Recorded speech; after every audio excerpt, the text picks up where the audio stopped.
Are we recording? Yes, we're recording. All right, here we are on the exhausted blind man in black. And I'm here with the lovely, extremely talented Sarah Louise Wilson. Thank you so much for being here and doing this. I really appreciate it. It's an honor.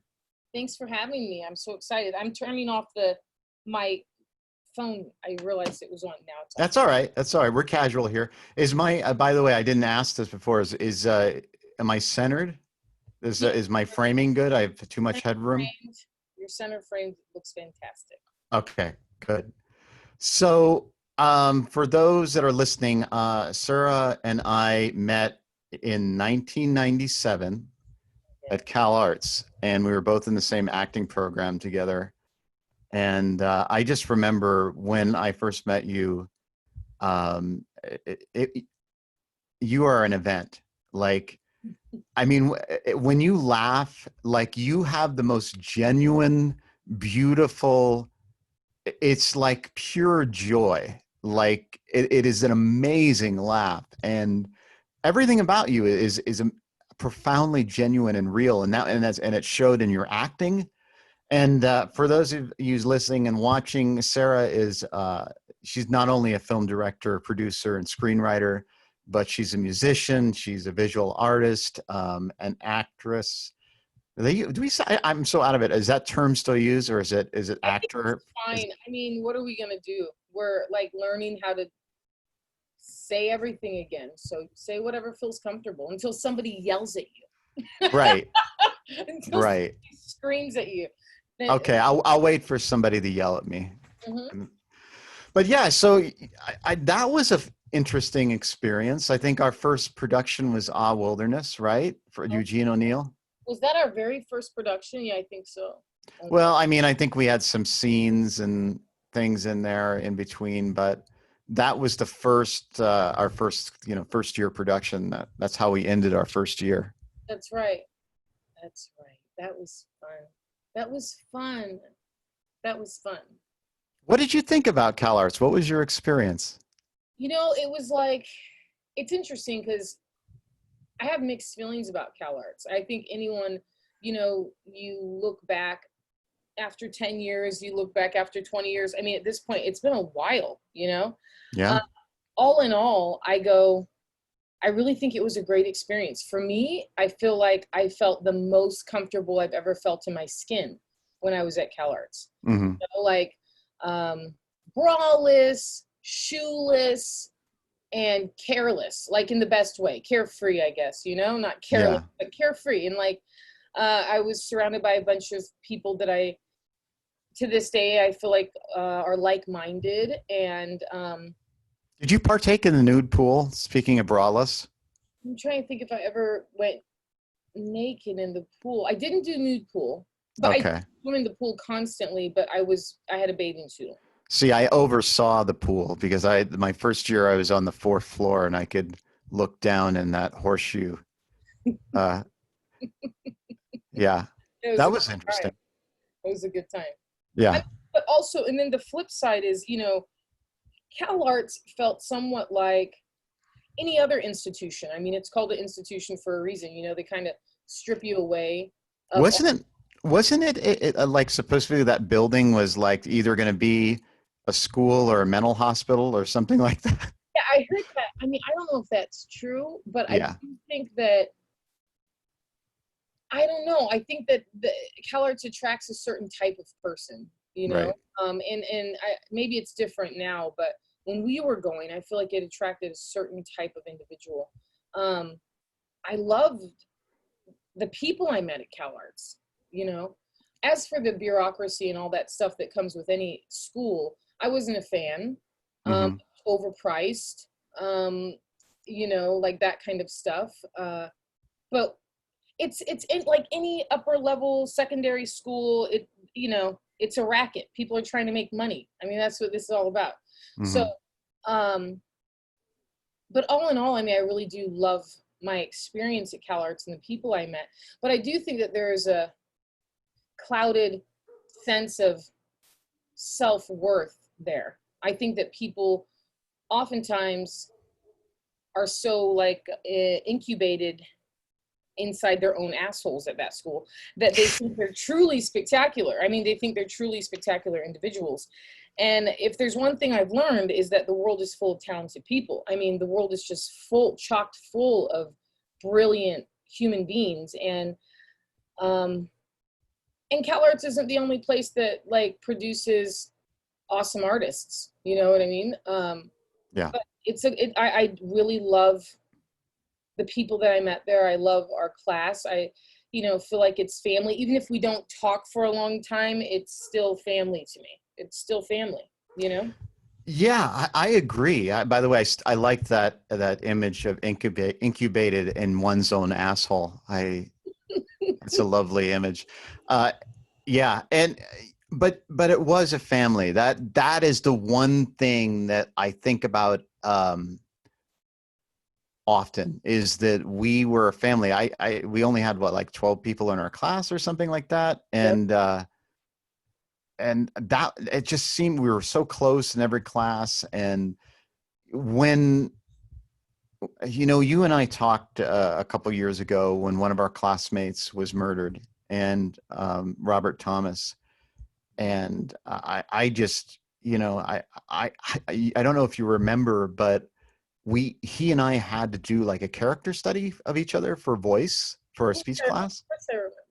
Of course. And so we spent some time together, like he was just sharing stories about his life, and so we got close. And when I did my first scene, or actually it was for Wilderness, I had to do, I hadn't been drunk really, I didn't get drunk in high school or anything like that, so I asked him to buy some beer for me. And so he yeah, we kind of had a closeness, but we didn't stay connected, because I think he went overseas, and um not like he was in the army, but he went to live in Japan or something like that. And yeah, it's such a loss when I think about him, and I don't really know the story behind it and like what happened. I just feel like I don't know. Do you know any more about it than like that news story that just basically said he was shot? I don't know any more about it. I don't know any more about it. I know Waleed must know some information. They were like brothers. Right. So I'm sure that Waleed knows. Um, I went to the memorial service where Dustin had over at Cavell at his bar. He had a memorial service for Rob, which was really cool. Mm-hmm. And we gathered. There was a group of us that gathered, people I hadn't seen in like 15 years, and it was cool that Rob had this ability, even posthumously, to bring us together. He had this Yeah. ability to bring us together. And, I mean, it's really sad to think that something like this would happen to such an individual, because my recollection of Rob, my experience with Rob, was that he loved to laugh. He was having a good time. He was really wanted to be positive over everything. So, life has a strange way of getting a hold of you. You know what I mean? Hey, I don't know what happened, but I do know that Rob's a big black dude, and I was raised by a big black dude. And I think that people get afraid of big black dudes. So because I didn't know, and that was my first thought, because of our current, situation that we're in. That was my first thought. Yeah. I mean, I don't know, but I do think that some of that has to play in, I mean, for whatever reason, if you were to get really upset, and if you put that right next to, say, my father, who's 6'2" and very, darker skin, people might react to him as if they were more intimidated by my father than they were by you. Even if you had a knife and all he had was his voice, I don't know. I think it's because we've been indoctrinated into this idea that, black folks are somehow intimidating and stuff like that. I mean, it's just a bunch of brainwashing, but I don't know what happened beyond the story with Rob, and knowing that he got shot. And apparently it's because the guy who shot him, it was Rob was on his property or whatever. So because I was thinking it was a stand your ground, because the news article was kind of like, I think I remember reading that there wasn't going to be any charges or. Well, yeah, because apparently, you know, the guy claimed that he felt threatened or whatever, and I wasn't there, you know, I don't know. But what I do know is, I mean, gosh, I remember being 18 years old, and I was in a neighborhood. I was needed to knock on a door. We were lost. It was me and my sister. I have a twin sister, and 18, we're like, you know, we're 18-year-old girls, you know, and I'm 42. I don't even look 42 at this point. But at 18, I looked even younger, you know? And so we knocked on the door, and I'll never forget, a guy came to the door with a sawed-off shotgun, pointed at us, Wow. told us to get away from the door. And I was like, you know. Where was this? This was over in Whittier. We were Okay. at church, of course. We were at a church, and the person who we knocked on their door, it was because one of their kids had come to the youth meeting, you know, to go and like, praise God. And so we were walking this kid home or whatever, and knocked on the door, and the guy came out with a shotgun because he looked through the hole, saw my sister and I guess didn't see his kid, and thought that the reasonable thing to do would be to get a shotgun and to point it at us. And then it was like, well, wait, yeah, this is your person you made, you know what I mean? Like, put Yeah. down the gun. And then it was bizarre. I mean, that was his knee-jerk reaction, was to like grab a shotgun. I don't know why people are like that. I mean, all I can think, being in this skin for my whole life, is whenever I hear people say asinine things like racism is dead, and of course I heard that at CalArts, because we're surrounded by a bunch of, all due respect, like upper crust, a lot of them more wealthy than most kids, you know, who are from a certain kind of socioeconomic demographic, to put it nicely.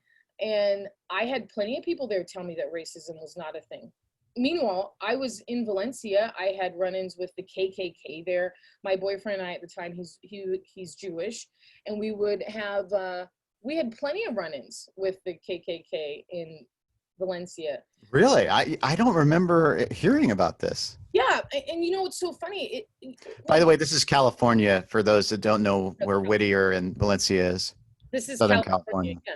This is California. This is the birth of the eugenics movement back at, you know, before World War II. So whenever anybody's like, oh my gosh, California, it's so progressive, it's like, yo, this is the birth of the eugenics movement, dude. Read your history, know what happened. Right. So I think the thing that's interesting about California, and like my grandmother who's from the South would always say, like, you know, I miss the South. And I'd be like, why do you miss the South? And she said, well, at least in the South, people will call you a nigger to your face, you know, but here in California, it's all subversive and no one's really talking about it. But I mean, at CalArts, I experienced racism, of course. I mean, a lot, you know. I remember doing, what was that play that we did? The Shakespeare play. A Winter's Tale. Okay, yeah. So we do Winter's Tale, and I played Queen Hermione, and I was reminded by our teacher that I would never ever play a part like this. What? Outside of CalArts. Yeah. She was like, you would never play this part because of how you look. And I was like, what? I mean, and this isn't, it's so interesting because this is just something that people of color have to deal with all the time, is people marginalizing them, telling them these offhanded comments constantly, as if it's not hard enough to be an artist as it is. Then you have people making these like shameful comments all the time to you, you know. And as talented as I was and all that kind of stuff, I mean, I played the beggar woman, you know what I mean? As talented as I was, I didn't get opportunities at CalArts, you know. And as talented as I was, people who were also people of color in the faculty, one in particular, you know, it's not like she looked out for other people of color, you know. So it's this assimilated mindset also of folks. Once they survive, you know, once they've like made it, it's not about helping others get up there. But it would be a foolish thing to say that racism is a thing of the past. I think that that's absurd. It's like, as talented as I am, I have had one hell of a time getting a job, pursuing this stuff. And now, because everyone's trying to save their ass, you know, I've had lots of opportunities and the same reaction. Where have you been? Oh my God, this is amazing. It's like, what do you mean, man? I've been here all along. What are you talking about? I didn't just like, it's not like a big bang happened and I spontaneously, you know what I mean, appeared. I've been here all along, but totally you haven't seen me. And that's just what it is. And I do think it's just, we've all been indoctrinated into this lie to think that one thing is superior to another, and that's just not true. That's just bullshit, you know? I have a hard time watching TV now. I think there's so much garbage on. I don't think there's a lot of great stuff on there that really talks about the hope, future, anything interesting. That's why I watch a lot of documentaries, read a lot of books, because it's like, when it comes to narrative fiction, it's pretty bleak, you know? So I went on a tangent, but it's because No, it's great. I mean, I think people should know that, like, I can't express how profoundly talented you are. And I knew it then. And I was like, you know, if anybody's going to make it from this class, it's going to be Sarah, you know? And I was just like, it was always, I was in awe of you, you know, whenever you spoke, sang, you know, or did anything. It was impressive and powerful and genuine, truly genuine, coming from a very grounded place. yeah. And let's start where this all began. So where were you born, and what was the formative years like? Well, I was born in Alaska with my twin sister. I'm an identical twin, and we were born in Alaska. And the formative years, you know, my parents, they were young when they had us. So the formative years were like a bit of, I'm going to raise you and you're going to raise me, you know, that kind of a symbiotic relationship. And it was good. And it wasn't good, you know, it was good and it wasn't good. And there were times where, I mean, if I'm being totally transparent, my mom's a 4'11", Irish, German, Dutch. She's a white chick, right? Mm-hmm. And my dad's a big old black dude from Louisiana. And my father is a descendant of slaves, which makes me a descendant of slaves. You know, his great grandmother was born a slave. So that's only 5 generations removed. So when people like Johnny Cash, I remember hearing this quote by Johnny Cash. I read this quote. I love Johnny Cash. Mm-hmm. But it's also ignorance. It's like miseducation.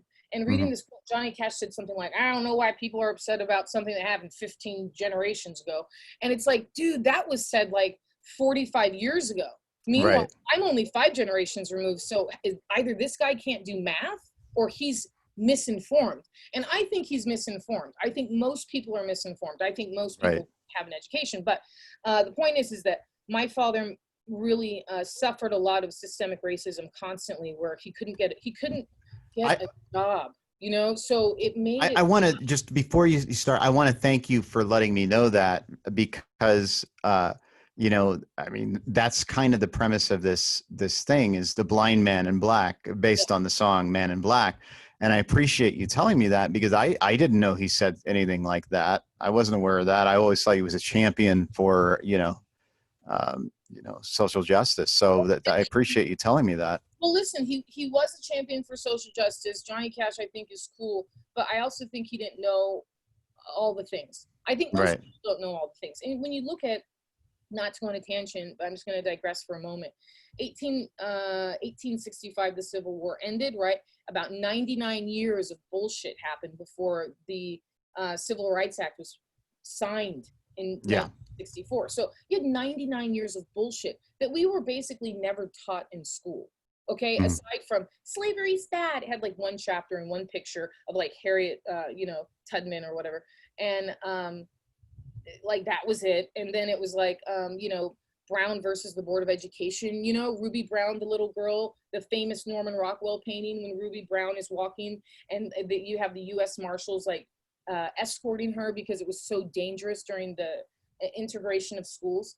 That's about it. That's about all we were taught. But we weren't taught about, you know, 1700 lynchings. We weren't taught about, you know, Oklahoma, you know, the castration of 60 men and burning children and raping women in this 99 years. You know what I mean? Like, and so it's interesting because I think people like Johnny Cash, God bless him, lots of beautiful people like, what's her name? I love her. The woman that sings, I'm like having a brain fart right now, but This is the era of brain farts, so don't worry about it. the era of brain farts. What's her name? Oh my God. And when I remember her name, it's going to be one hell of a thing. Anyway, I think a lot of people are just like, they don't know a lot of stuff, and it's not their fault. I mean, this is also during the time there was no internet.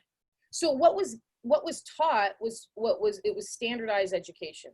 And unless you were one of those people that really wanted to go read a boring book about anthropology and systemic racism in the South, you were probably, you know, reading your newspaper and having conversations around the water cooler and regurgitating things you learned in school.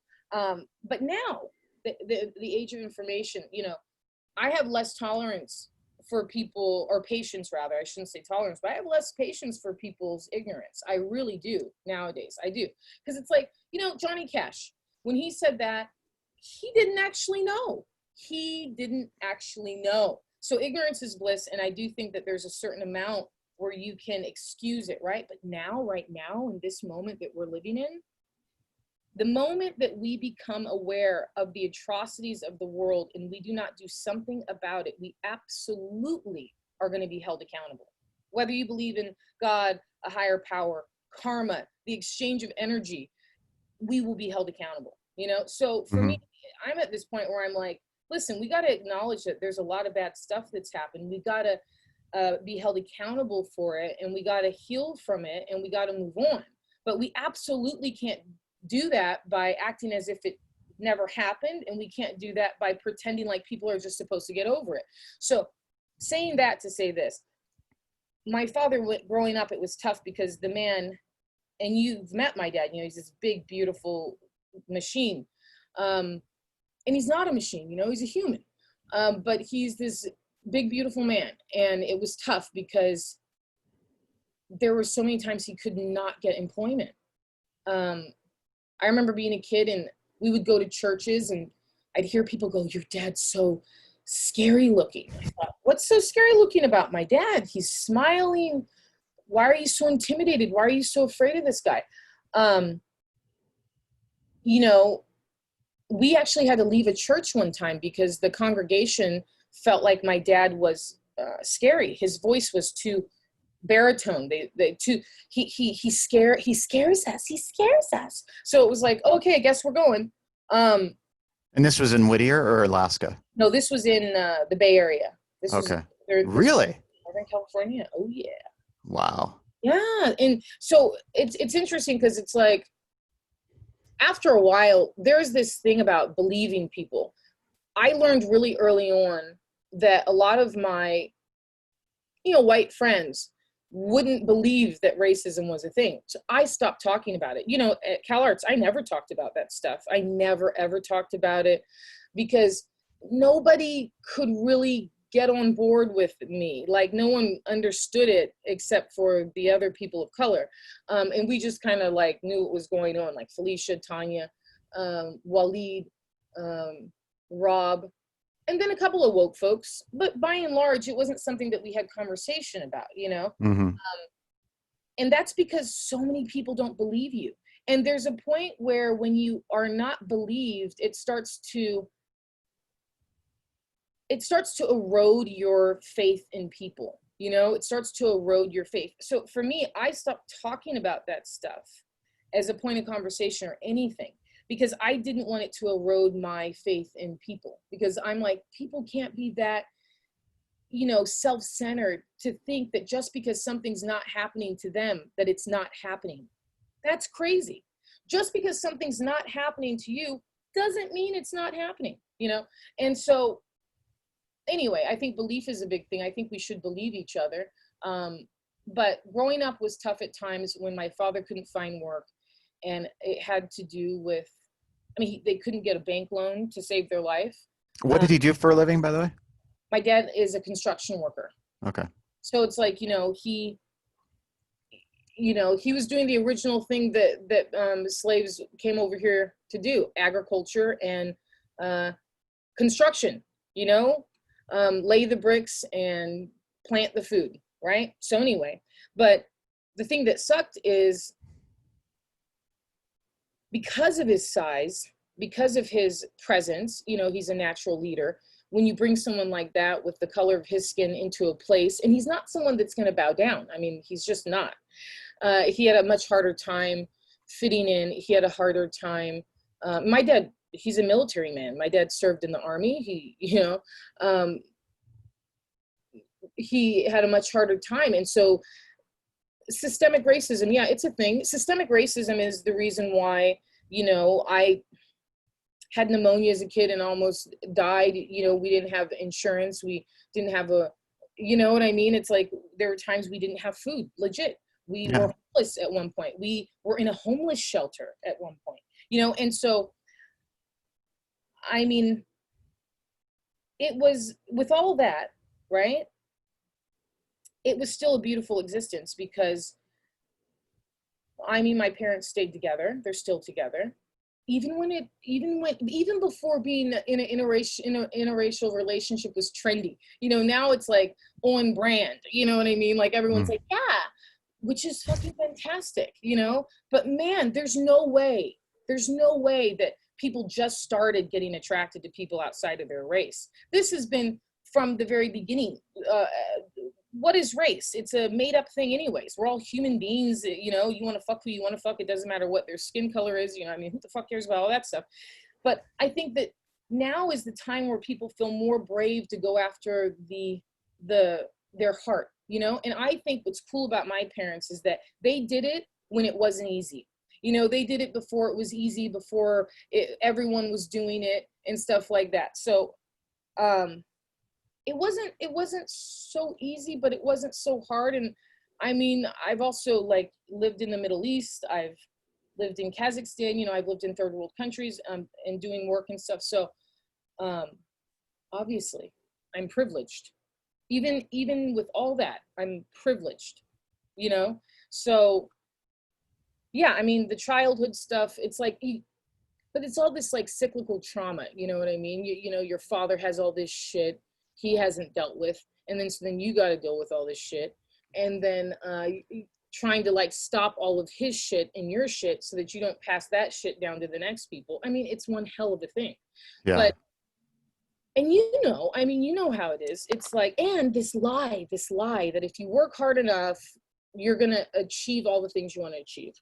Yeah, it's like George Carlin said, it's called the American dream because you have to be asleep to believe it.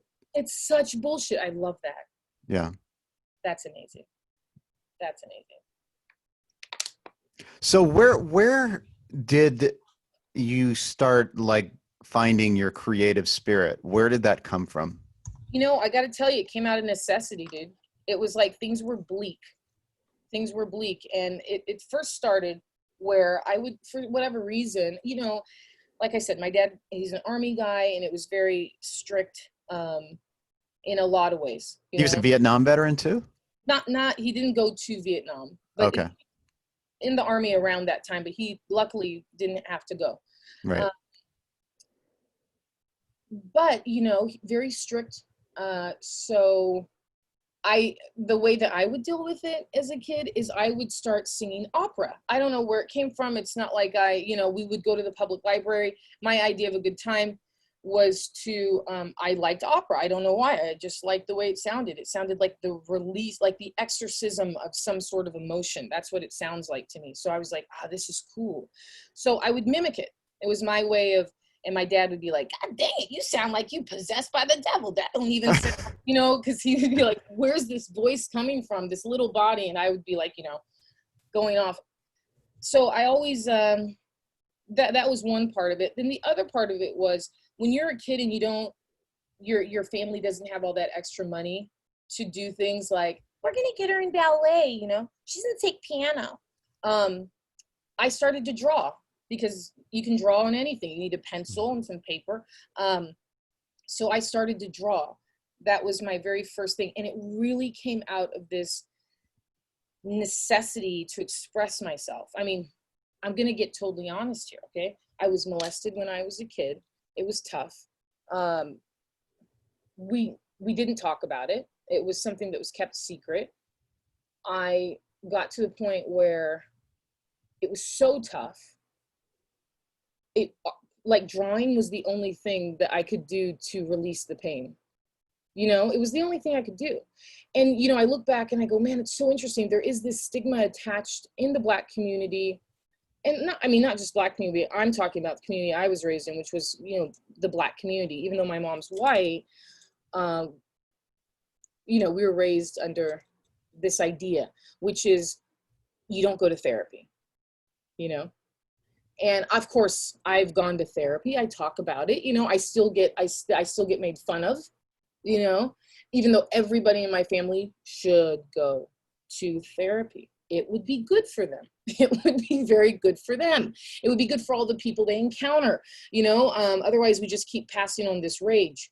So, but growing up, it's like you don't go to therapy. As a matter of fact, Black people don't have asthma. Black people don't have allergies. Black people don't go to therapy. Black people don't have the retarded children.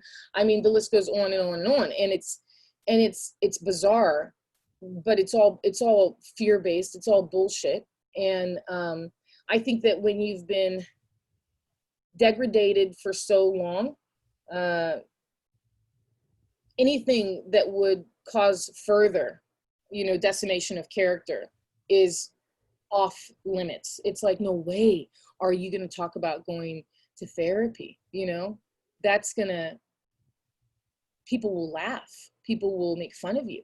You don't need therapy. You need Jesus. You need Jesus. You need to go get prayed over. You need Jesus. And, you know, for a long time, I was like, okay, yeah, I need Jesus. And I'd go take my drum and I'd bang on my drum and I'd sing and I'd pray and I'd read the Bible and I'd be like, okay. But the truth is that that's all great. I mean, it is. It's a way of meditation, which I think is important to get your mind together, to get into a place where you're open enough to have therapy so that you can heal from all your ills, right? But it's not the only thing. It can't be the only thing. You've got to talk some stuff out. I mean, you just do. You've got to also go and like confront your demons. You got to figure it out. And you can't just do it with a drum and a Bible. I don't care what anyone says. I mean, even Jesus Christ sat around with his 12 disciples. The thing he liked to do more than anything is sit and talk to people. And that's why it's so funny to me when white Christians think that, you know, they take all that out of the equation. It's like, if you really believe in Jesus and that he talked to everybody, he sat down and talked to people about their problems. There was no shame in it, you know? However, being Black in America, I understand why Black folks, the stigma about therapy and homosexuality and all that stuff. I mean, because you get ostracized by the community. It's intense, you know? So. And leaving no place to go because society isn't, you know, receptive. Exactly. And is oppressive and exploitative. And so if you lose your community, there's nowhere to go. Exactly. So sad. So, of course, I mean, I naturally migrated, for whatever reason, I migrated towards, a lot of my closest friends turned out to be Jewish. You know, I dated a lot of Jewish people. I think that had to do with, in my opinion, I mean, I've done Passover and I did all that kind of stuff. And I felt like there was more openness to talk about things, at least. And there was more like, yeah, go to a therapist. And it was like freedom, you know? There's no shame in having to sit with someone and talk to them, figure it out. That was that felt like freedom to me, is to go, are we supposed to pretend like we're perfect and like have read every book and know all the words? And know all the right things. I mean, that's crazy. There's no way we're ever gonna get out of this if we keep pretending like we're infallible. You know? Uh, I love looking at your face. It's like going back into the past. It's like boing, E197. Yeah, those were some beautiful times. I have a lot of fond memories of you, and just your immense talent. And the part of this Your immense show. talent. Do What's people that? do people on this podcast know about your immense talent and your acting and your singing? Do they have any idea who you are? Absolutely not. Oh, okay. No, I mean, I'm so far. I mean, what I did, and I will say this is my greatest regret that I'm still living with Tell me. now, Tell me. is what happened is when I learned, I learned the first year of CalArts at this summer. What happened is my mother. Oh, excuse me. Let me go back. I went. I needed to get a new glasses and a new prescription, and I told my mother I was going to do it, and she's like, "Where are you going?" And I said, there's this optometry place in Granary Square. I'm going to go there, and Leave It to Beaver goes there, and and she's like, okay. And so I went there, and I went and saw the optometrist, and he says, "You have something seriously wrong with your eyes. You need to see an ophthalmologist." And I was like, "All right." And I had some floaters or something at that point, and so I called my mom and I said, the optometrist said I have something seriously wrong with my eyes and I need to see somebody. And she's like, "Well, when you get home, we'll get an appointment." So when I got home for that summer, that was my first year at CalArts. She was there, my brother was there, and they were like, "Listen, you have something called Usher syndrome, and it causes blindness and deafness." I had hearing loss, so I had hearing devices. So, I felt relatively normal at that point, or whatever that means, Yeah. or able-bodied. And so I went to the ophthalmologist at Kaiser in Santa Clara, and I said, "Well, how much time do I have?" They said you're going to go blind eventually. And I said, "How much time?" And I mean, how much useful vision will I have for how long? And they said, "In your 50s." And so I'm thinking, that's great. I'll be able to drive, read, and whatever. And so as I went along, especially even at CalArts, I started to notice that my vision was deteriorating. Sure. And when I remember this really specific incident, I mean, I think I was in Edward II, and I how that the theater, the modular theater, was set up so the audience was looking down in the round Yeah. at the stage, and so we had to go in between these pistons where these hydraulic platforms were. And I don't remember running into those, but I did. I did. I think I ran into something at one point, but I had to tell the cast I had this condition, and so I was feeling scared at that time. And then I got into that show, the Richard Foreman piece, Which and one great show. what was that? It was a great show. Which I was not in. And what happened is the first rehearsal, I remember there was a light pointing directly at eye level from the audience, and that's all there was. Yeah. And we were running around stage, and I was just remember feeling so scared, and I was like, I'm going to run into somebody, and then he's going to find out, and I'm going to get kicked out of the show. And so what I did was I just said I quit. I didn't say why. I just said I quit. I remember.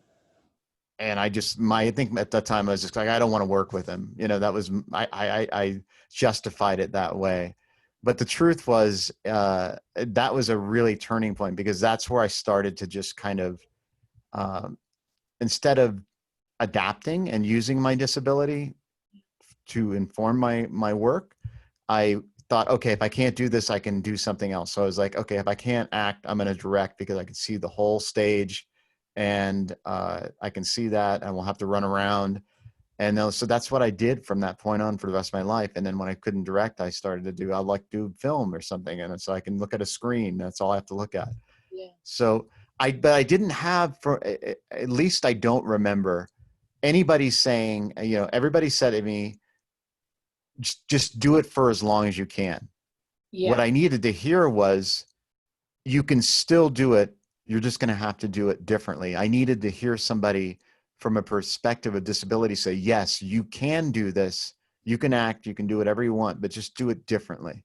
totally. So my greatest regret is I didn't stay and do it. And so that's why I'm doing this, is to kind of reclaim that, because I'm starting from this kind of place where it's, low confidence and just, I don't even remember half the shit I learned at CalArts or UCLA. You know, I really don't. I'm like, I don't know where any of that shit went. Yeah, yeah, And because, it's like anything, if you don't use it, you lose it. it's true. And so yeah, but enough about me. Let's go back to you. No, I want to hear about, because I think that this is the tie-in. I think what's interesting, it's like, I'm a mixed chick, you're a white dude you have this disability, and it's strange because I never looked at being part black as a disability, right? But so many people treat you like it's a disability. Like that's how you're treated. Like when I was at CalArts, I was like, this is so weird, trying to figure out um, why you're being treated differently. Truth is, I just grew up being treated differently. I mean, I did. I grew up being called a nigger. I've had lots of crazy experiences with racism and stuff like that. People treating you like you're not like them in that sense. And my cousin Nate, he's blind. He actually is blind, and he's also black. So there you go. It's like a double whammy for that guy. But he's one of the most brilliant people you'll ever meet. Mm-hmm. Hands down. I'd love to meet him. You got to meet him. Like, Yeah. honestly, he should probably do this. Like, I think you guys would just be kindred spirits. Yeah, Um, please connect us. yeah, but I think there's something, I don't know, like there's something interesting, and not to say, I mean, obviously this is not the same. This is not, I mean, I'm you know, you've gone through a lot of stuff. And I think what's not fair about it, in my opinion, is that there is this subliminal message that's taught that unless you're 100% this way, you don't have a chance. Like where it's like you're 100% able-bodied, you have to be X amount of weight and a white girl. Like, you know what I mean? Like a cute little pixie, or like a hot white dude with like perfect vision, perfect everything, to make it type of a thing. And it's not like anyone's saying that out and out. Sometimes they do. Sometimes they do. But it's the messages that were sent. It's the messages that were sent. I don't think that there was a safe place where you could go and have that conversation. How could you go? Who would you talk to at CalArts? You know what I mean? Like I look back and I go, who could you actually have gone to and said, hey, this is tough, I need some advice? The only person I can think of would be like BJ Dodge. And I think BJ was gone by then, right? But Well, what happened is my first year, when I found out I was going to leave, yeah, I literally, when I found out, I was like, I'm done. I'm going to go to San Francisco State University and get a degree in psychology and become a therapist. there you And go. and then what happened is I told Fran Bennett, who was the dean of acting at that time, I said, I'm leaving. I'm going blind. I can't do this. And she told me, you have to stay. And Craig Belknap told me I had to stay. And so I was like, all right, God well, bless Craig. I what's love him. that? Yeah. God bless him. Yeah. And so I was like, okay, well, I'll do it. And uh, the only thing I needed was somebody to tell me, listen, you're going to lose it, but you have to just do it differently. You can't do it like everybody else. And at the time I was like, am I just going to play a blind guy forever? But Mhm. I didn't think about that. And I could have been, doing movies and been, there's many different types of like blind people. Of course. So they're I mean, not all Al Pacino, Son of a Woman. yeah, and I mean, aren't we just tired of that guy anyways? I know I am. Anyway, but I Right. really do. I think it's like new blood, new experiences, instead of, like, for me, I always felt like no matter what, I was playing a white girl. You know what I mean? Like no matter what production I was in, it was like, oh, I just wanted, and what I did is I just tried to be a human being no matter what part I got. But it's not like I was dealing with, I wasn't doing a lot of stuff that I wanted to do. It's not like I was ever doing stuff that I wanted to do. That's the reason why I started to write. That's the reason why I decided that I needed to direct, is because I was like, there's like, I don't, what is all this shit? You know, and what's all this antiquated, like, God bless him, but like, I'm good on Tennessee Williams. I'm good on Eugene O'Neill. I'm good on these guys. Like, there's a lot of other stuff out there. There's a lot of great content out there. And I think the thing that sucks is that you shouldn't have been told, do it for as long as you can. So it's like you're just riding this wave of sadness into this inevitable end. It's such bullshit. It should have just been, man, you're an artist. You're an artist. This is actually like, what if this is your Midas touch in a way? This is the thing that's going to make everything turn to gold, because you have a outlook, a perspective on life that nobody else has. Why couldn't it be an edge instead of a hindrance? It should have been something that gave you fucking edge, you know, like, and it should have been, you know, like I teach students, and anything where they feel like, oh, this is, you know, I'm not like so-and-so and this and that. I'm like, dude, that's your edge. That's your superpower, you know? Like, I think too often educators and people in the business and stuff like that, I mean, they're just trying to make a homogenized version of all the shit that we've already seen. That's so boring. You know what I mean? So I do think you should have been told, hey, this is your secret power. What if this was your secret power? What if, you know, imagine the cool interactive art that you could have made at CalArts, you know, and that you still can do all of this stuff. I mean, you still can do all of this stuff. But I do think that sometimes we have to be told you can do that. Like, you can do that, because when there's no precedence, it's hard to know that that's possible. You know, I think it's hard to know it's possible, especially when someone's just like, so sad, just do it for as long as you can, man. And then, you know what? It's like, what kind of bullshit? It should have just been go for it, no matter what. It's your secret power. Like, Yeah, I mean, there was encouragement, and you know, Lou Palter and Craig and you know, they, you know, Lou Palter said some pretty beautiful stuff to me, and you know, I'll always remember that. And but you know, it's still, you know, part of it, the other thing is I don't remember. You know, I think I was in denial pretty much from then, and then when I got into UCLA into the directing program there, I was in denial. You know, I don't know if I was listening, even if anybody told me. So it's hard to say. But when I say that, I don't know who said it, but it felt like a lot of people said that. You know, do it as long as you can. I think it's the culture of CalArts more than, or the culture of any place like that. The culture of a place that's trying to produce artists. You know what I mean? It's kind of like, get them back on the horse. Let's keep going. Everything's going to be fine. And, you know, when you have people like Craig and Lou, who I think were great teachers, they're still great teachers. And it's not like they were totally supported by the administration there. I mean, like, come on, you know, they were not totally supported. I think it's just the culture of the school. I think we have to remember like what their end game is. You know, Yeah, they want to produce the Ed Harris's and Don the Cheadle's. Don Cheadle. Yeah. Yeah. But then when it's all said and done, you know, it's so funny when Don Cheadle came and spoke to our class, and he said, I mean, what did I take with me here? Nothing. He goes, except for maybe a little technique when I get stuck. Then yeah, I look back at CalArts, I think about technique. And for me, CalArts was a social education. It was, not to sound cliche, but it really was. It was a social education for me, number one. Number two, it helped me to reverse engineer my gift. You know, we all have this gift, right? We're performers. What I didn't understand is how I got from point A to point Z. I always was like, look, it's there.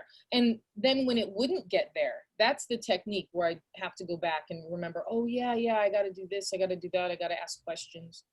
I got to make choices. I got to, you know, blah, blah, blah. So I do think technique is valuable. I don't know if it's worth that price tag though. Do you know what I mean? I think it's like, awesome to have great technique, but I don't know if it's worth that price tag, you know? Yeah. So I'm like, Yeah, I mean, I remember Christopher Walken. He said, you know, something. He like, I don't think he really went to. He tried out for the actor studio multiple times. He's like something to the effect of, you know, if you're gonna build the house, build it. it's true. Just do it. Even Yeah. my dad even said to me when I got into CalArts, and I was, you know, I was valedictorian of my class in high school and all that kind of stuff, and applied for CalArts, got in, was very excited, and my dad was like, I just don't know why you need to go to college to be an actor. You just go to LA and, you know, do your thing. Don't waste your time. And I was like, this guy, he doesn't even know what he's talking about. But he's right. He's right. You know, I mean, he's right. But I also feel like for my journey was I needed to go to CalArts. I don't regret that one bit. I felt like I needed to meet the people I met more than anything. More than anything. Knowing that I have that family of CalArtians, you know, and knowing that like we all kind of experience the same thing in a way. We all experience the same trauma. It connects you for life, you know. It's a beautiful thing, and it's exciting also to see, you know, the people that I went to school with, that we went to school with, change and morph into their true self, like what they are now, you know. So many people didn't end up being actors, which is really interesting, or even pursuing the arts. You know, I find that very interesting. Well, I mean, Lou Poulter said it. He's like, you know, most of you aren't gonna make it. Yeah. You know, he And was like, he did say that to us. yeah. He was right.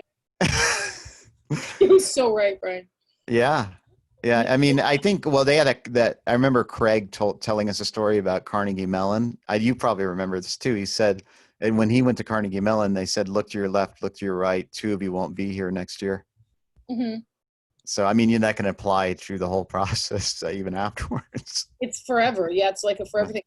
I mean, yeah, and you know, like Craig, like I love Craig. I feel like Craig always believed in me. I feel like he still believes in me. You know, you need someone who believes in you when you're in a place like that. You need someone who really has your back and who thinks that you're worth something and that you're valuable. But you know, once you get past a certain point, I mean, there was so much bureaucracy at CalArts. So it, you know, our studio teachers believing in us was great. However, the power did not transfer up.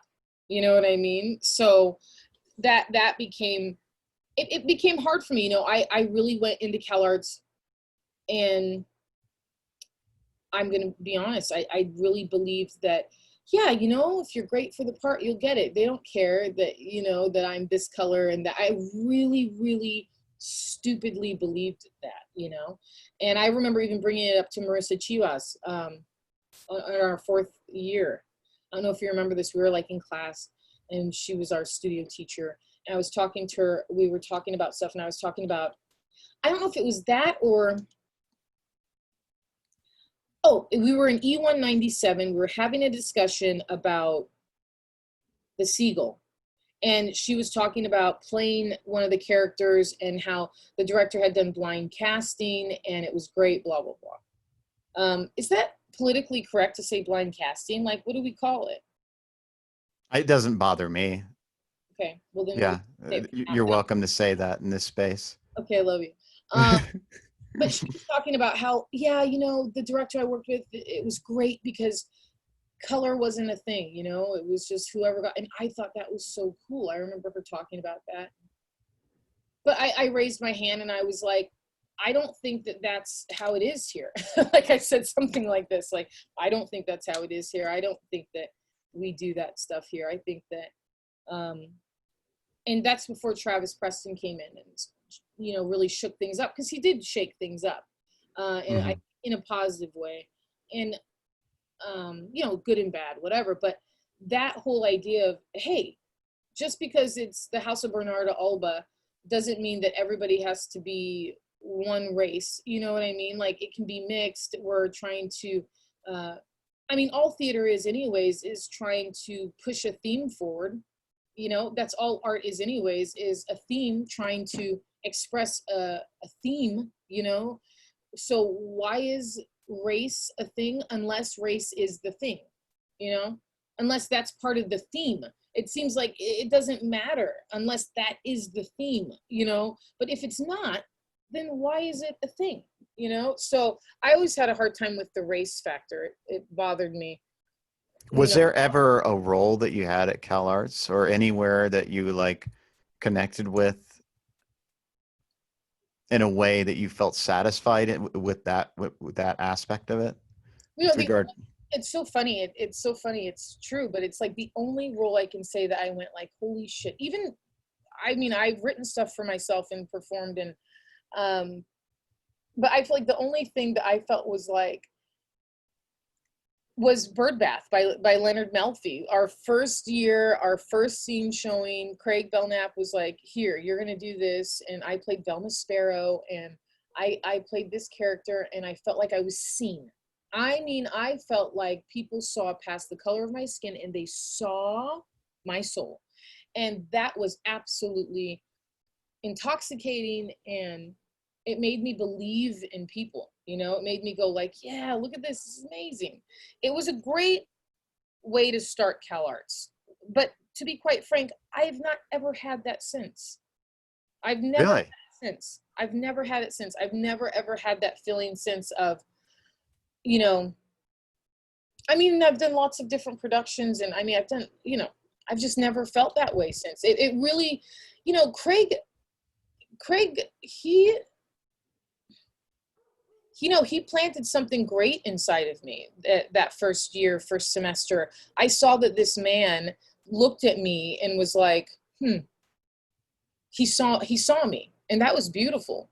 And it really helped me to be, I felt like I reached my greatest potential in a moment, just in that small moment. And then after that, I don't know what happened. I mean, it is what it is and all that kind of stuff, but I don't know. You deal with all kinds of different things when you're a performer. People are competitive. Uh, people are people. You know, we've got ego problems. Everybody. That's our biggest problem as human beings. It's like what separates us from anything divine and beautiful is our ego. And Incubating in one's own asshole. yeah, incubating in one's own asshole. And it was tough because I didn't expect it. You know, the next 3 years of CalArts for me, I was just kind of like, what is this? What is this maneuvering around all this stuff? All these people, you know, I mean, so many people think they're famous. This is bananas. It was hilarious. The CalArts star mentality. I thought, this is crazy, you know? And then when you get out of it and, you know, you see what Hollywood really is. And it's not like this. I remember the first national commercial I booked. I had a trailer and I had all this stuff.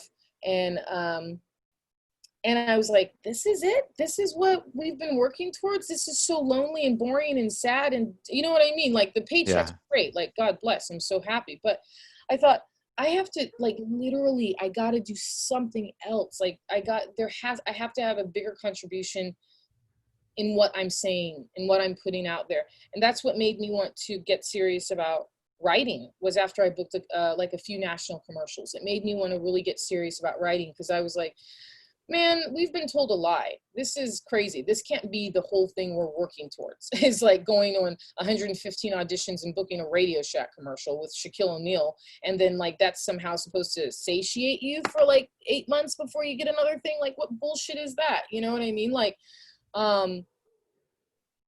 I don't think that's what it is to be an artist. I think that's what it is to be a commodity. I don't think that's what it is to be an artist. I do not think that that's art. I think That's a brand. that's a brand. Yeah. You know? And hey, I'm not bashing it. I have lots of friends who've made a lot of money being commodities and brands and all that. But you know, the core part is that they don't want to be doing that. They want to be making art. They want to be an artist. They want to be a respected artist.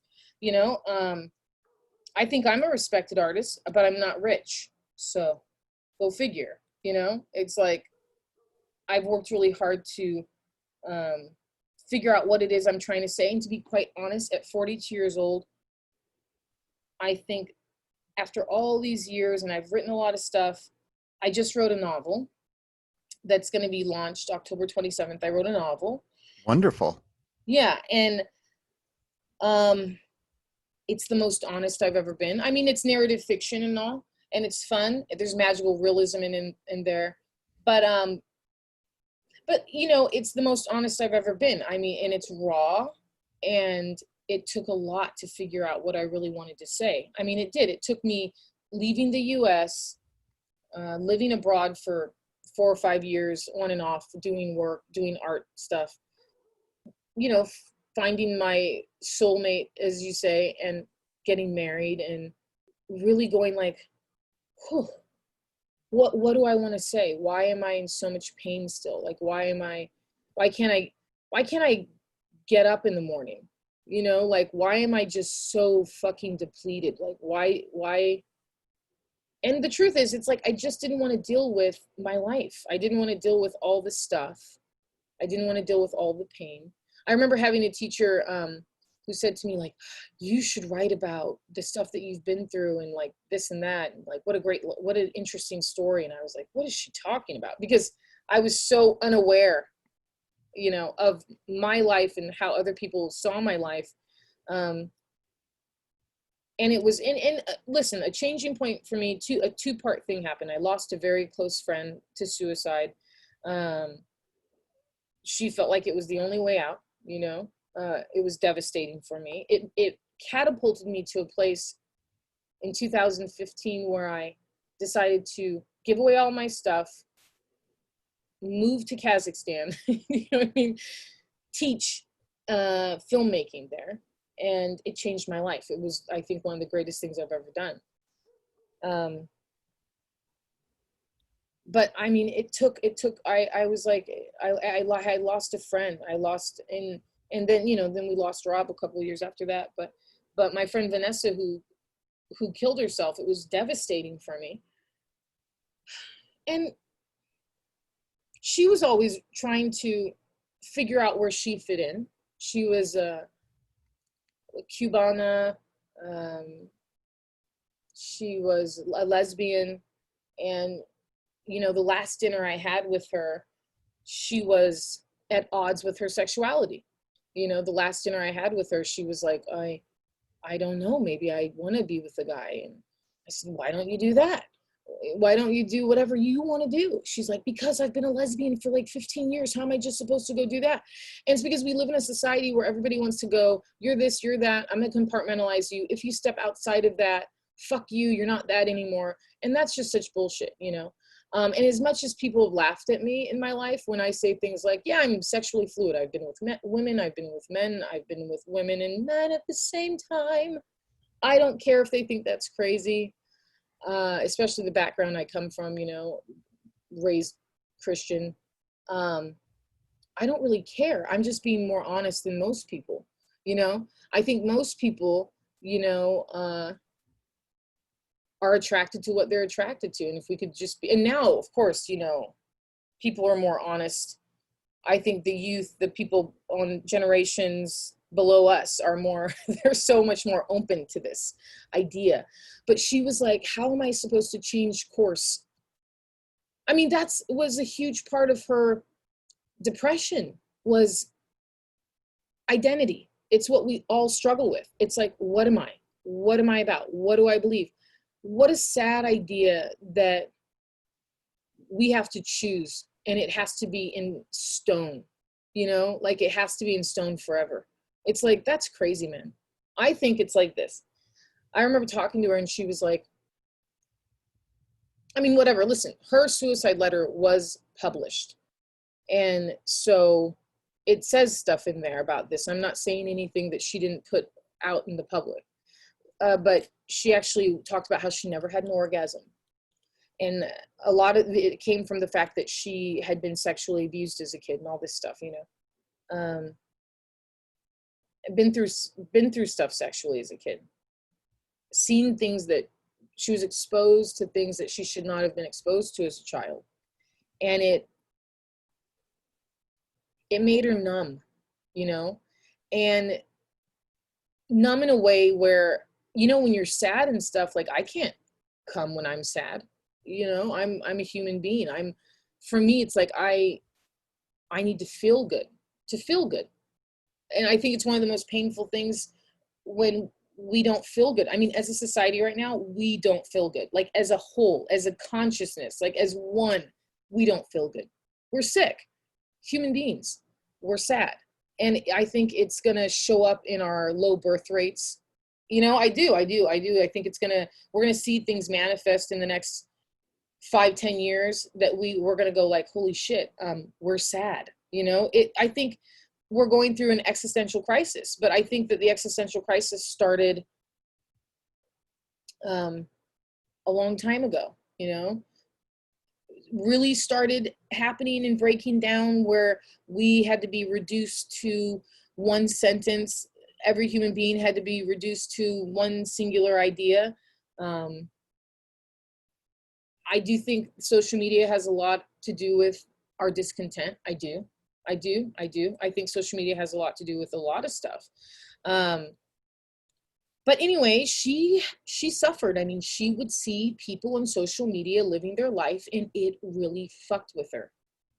And everyone's happy. In what way? Like, what was she seeing, and how was that affecting her? Well, because everybody puts their best shots up, and like their happiest moments, and it was really starting. Fake book, yeah. Fake book for sure. And I said to her, like, V, like, no one's actually happy, dude. No one's like, I mean, mine, I say whatever I want to say, and I'm not fake about it. I mean, I don't get the likes, but who the fuck cares? You know what I mean? And I said to her, like, I don't know, like, I think that if you want to go and sleep with a guy, she had never slept with a man. She really wanted to. She found herself attracted to somebody that happened to be a man. I said, I don't know why you won't just do it. Just go for it. If you want to go on a date, like just go on a date, sit with the person, sit and talk to them. I think attraction is a very mysterious thing. I do. You never know who's going to really like tickle your fancy. I mean, it's pretty surprising most of the time. In my experience, it's been surprising. The people that have really done it for me. I'm always like, really? That's so interesting. I never would have. And I mean, if you're really open to it, So I think one of the worst things that we can do as a society is constantly making people go proclamations. I think proclamations are dangerous. I'm this, I'm that, I won't even fill out race stuff anymore. I just got done registering to vote for like the 5th time. They keep somehow losing my information. It's very interesting, the whole vote by mail thing. So it's like the 5th time I've filled all this stuff out. And now I won't even put race on. I won't put what my party affiliation is, because like, who cares? Like, I mean, I think that there's a lot of proclamations that are unnecessary. And it's like, well, what happens if you fall in love? What happens if you fall in love and it's different than what everyone thinks you're going to fall for, because it doesn't line up with your bio. You know what I mean? Doesn't line up with all the things that you said that you're into. I think that's a lot of pressure for us. People having to live up to the things that they're forced to say. So anyway, she was very sad, and she was like, she hid out for like 6 months before she passed, and then she did a movie. She directed a movie, her last film. Did she ever connect with that man that she was interested in? No. It was like, it's interesting because, not to my knowledge. I mean, the last dinner we had, and I just, because she was like, I wish I could be more like you, where you're just kind of like, do what you want or whatever. I think she was concerned about lots of things. People talking about her, you know what I mean? I don't care if people talk about me, negative or positively. I used to care. I don't care. I really do not care. What I do, it's like, if you're talking about me, then, what kind of life do you have that you're talking about me? Like, go and like live your life. That's just how I look at it. So when it comes to like who I'm sleeping with, or what anyone else is sleeping with, like, let's just make this clear. as long as they're of age and it's, you know, consensual. I have no problem. I don't think it should be such a huge topic of conversation. You know, I think it makes people, and it makes a lot of our kids make decisions where I met somebody who had a sex change operation, and she was born female, and then he had a sex change operation. And then when I met him, he wanted to reverse it. And he was devastated. And I remember, and this is just one case. This is, you know, I feel like there's lots of people who have sex change operations and they're happy and they're fine and whatever. But he was like, I was in San Francisco. I had made a movie that was premiering at the Frameline Film Festival, okay? And I met this guy, and he was like, talking to me about sexuality, fluidity, and he was like, I was born female. And he started crying and was like, I just feel like I needed someone like you in my life who was just accepted things, like, you know, and I feel like I could have just experimented and had a good time, and I wouldn't have to be forced to choose one way or another. And I thought it was really interesting conversation, because I was like, well, why did you feel forced to choose? And he was like, because the community that I'm in, you know, being bisexual at that time, he was like, wasn't the most, it was kind of like, oh, bisexual people, that's not, that's like, you know, not, I mean, I've been, people have scrutinized me who have been like, oh, you're bisexual. Oh, that just means you're horny. You know what I mean? That's, you're not really a one side or the other. You're just horny on both sides, whether it's the LGBTQA community or, you know, heterosexuals. But, and I'm always like, I don't care. Like, I don't care if that makes you uncomfortable or whatever. I like what I like, and that's just what it is. But I remember he said to me, he started crying, and he was like, you know, I'm getting ready to do a reverse, because he was like, I feel like I just made too rash of a decision, and wasn't able to really get comfortable in my own skin.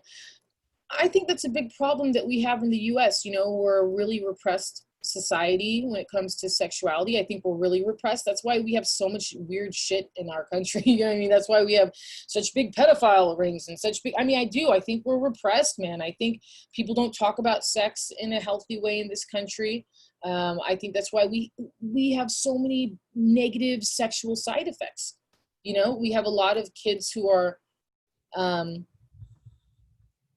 think there's kids who are confused. That's my opinion. I work with kids. I've worked with kids. I've definitely had conversations with children who are like absolutely confused about their sexuality. And then I've had kids, either gay or straight, who are not confused at all. They know exactly who they are. They know what they want, and that's great. And they, you know, and then there's kids who just aren't, and they feel like they need to choose. They feel like they have to choose something. And I think it's okay not to choose. Why is there such a pressure to choose? It's like, go and explore a little bit. Go and explore, see what you like.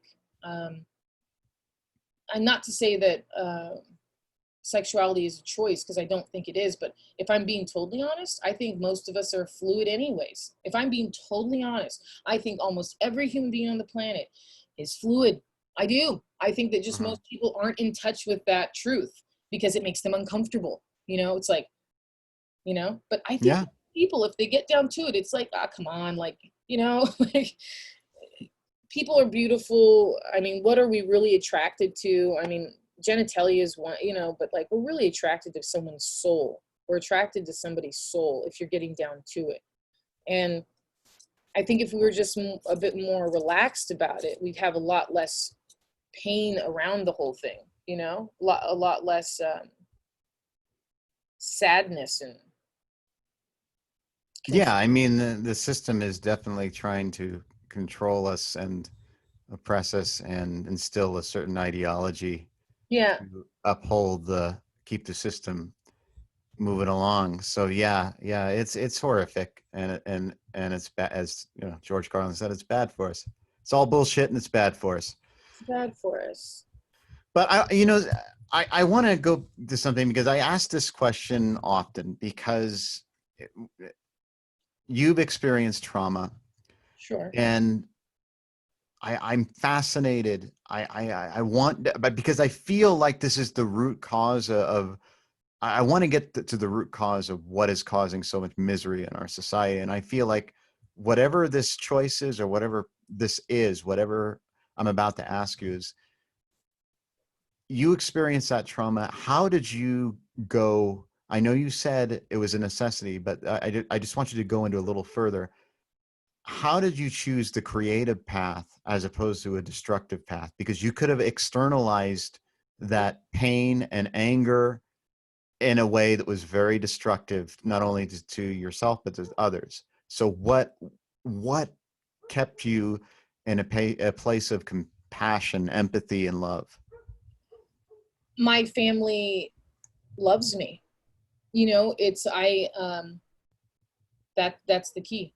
I feel like when you feel, even though it was traumatic, even though there was these stressors about what are we going to eat, all this type of stuff at times, there was never a doubt when it came to, yeah, my mom and my dad, they're my ride or dies. Those are my original ride or dies. You know what I mean? They love me. My sister loves me. My brothers love me.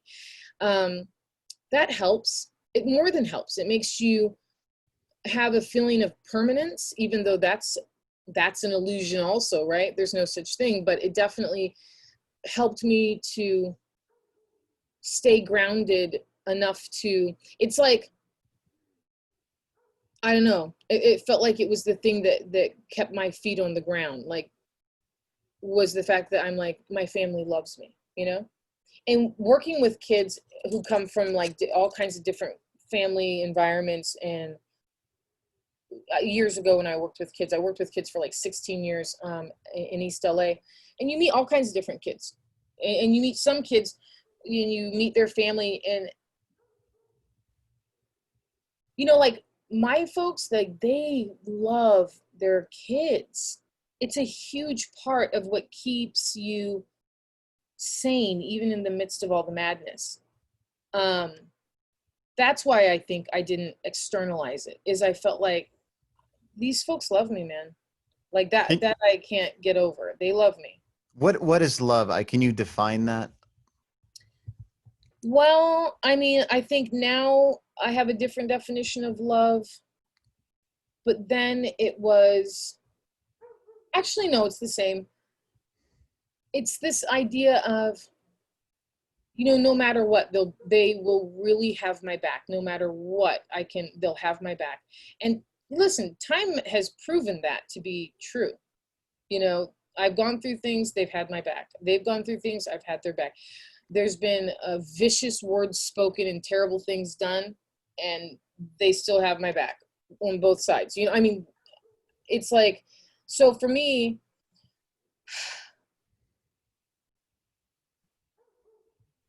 I don't know. I don't know. Love is just this. Love is, what is love? Like, I love that old song, that Lauryn Hill song, when they're asking the kids, what is love? And the kids are like, love is a feeling.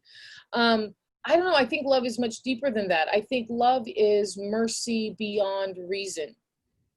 Um, like this. My sister and I had a huge argument the other day, and it was brutal. I was like, I was like very fucking angry. I felt betrayed. You know what I mean? I was like, what in the hell? And then I went and prayed and meditated and did my thing. And because, I have to like talk myself down from like the red, the orange, like I have to get out of the red, get out of the orange, get into the white. And then it's like, okay, now I can say something, I can make a decision, like this type of stuff, instead of acting out of my rage. But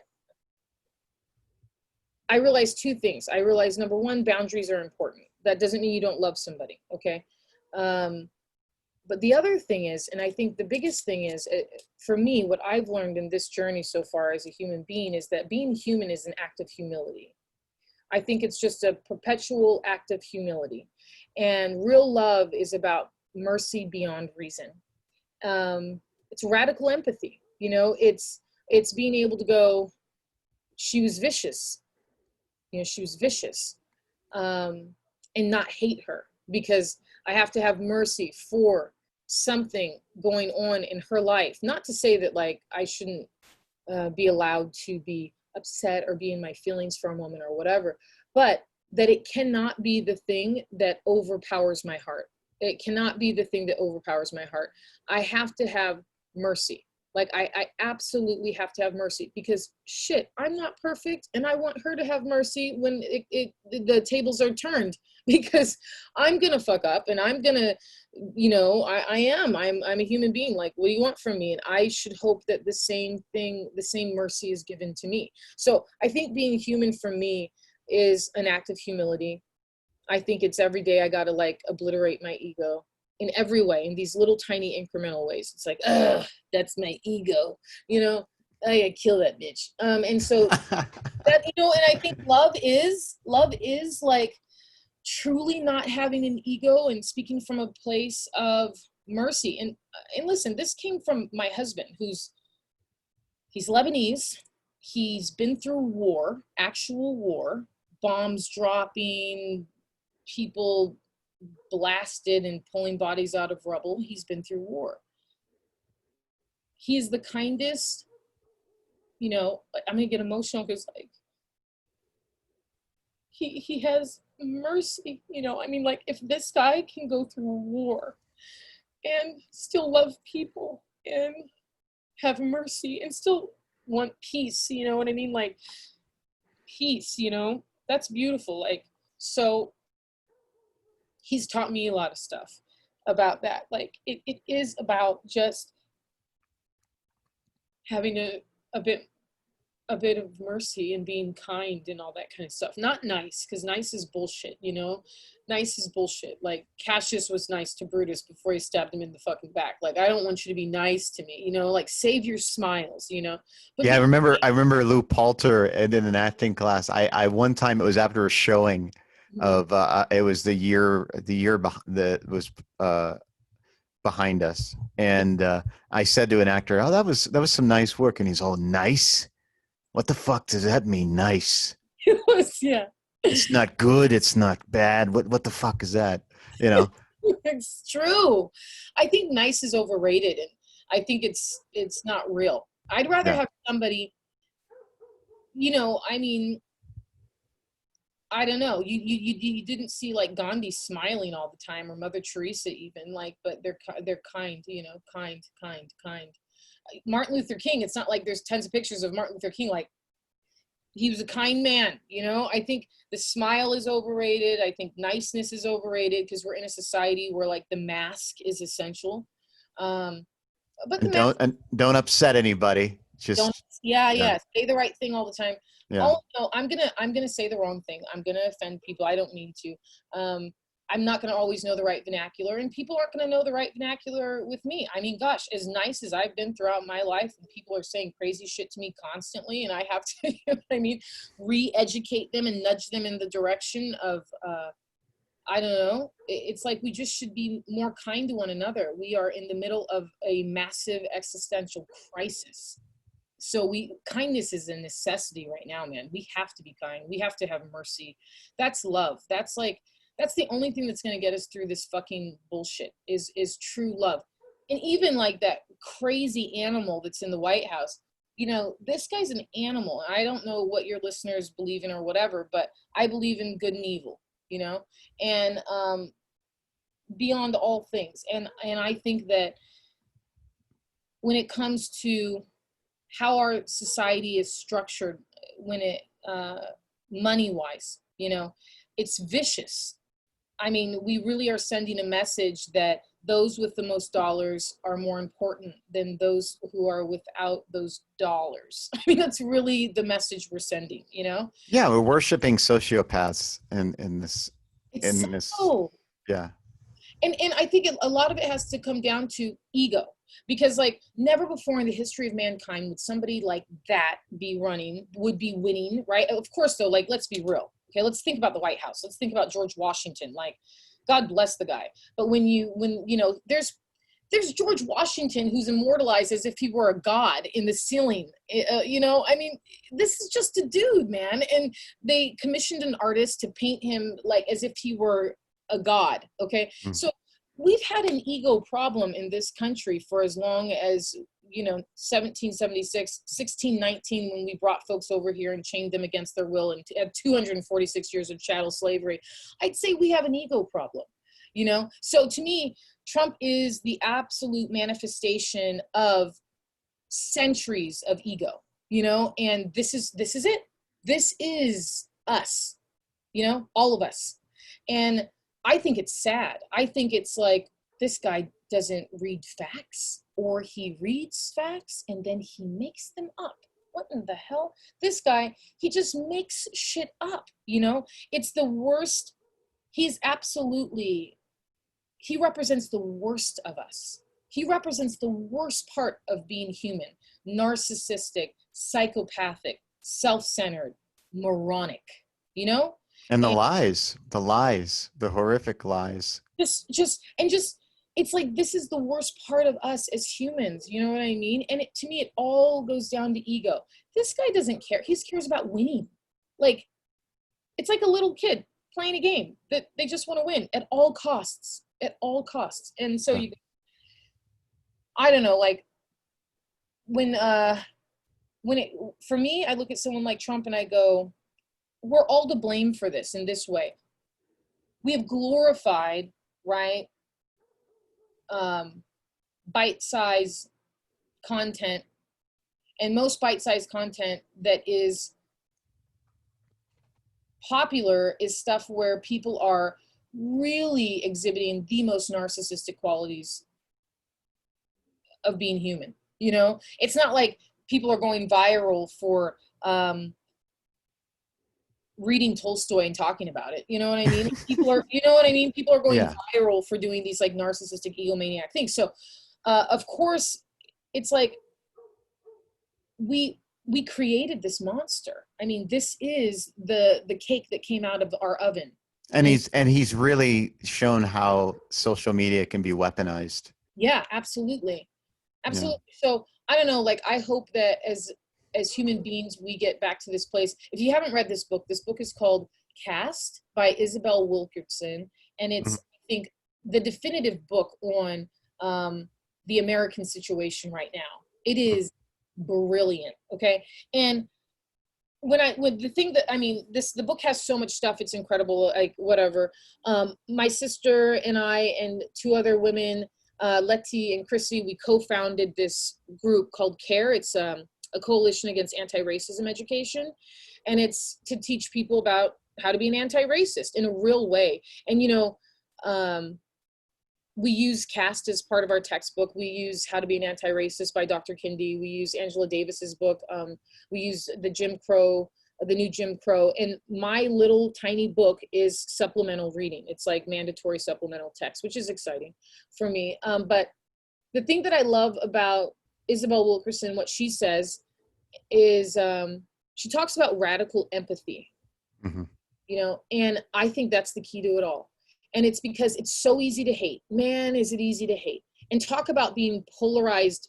I felt like I was like, I don't know, like stuck in the middle of two polarized things. You know, my dad's black, my mom's white, you know what I mean? I'm mixed. Here we are right here in the center.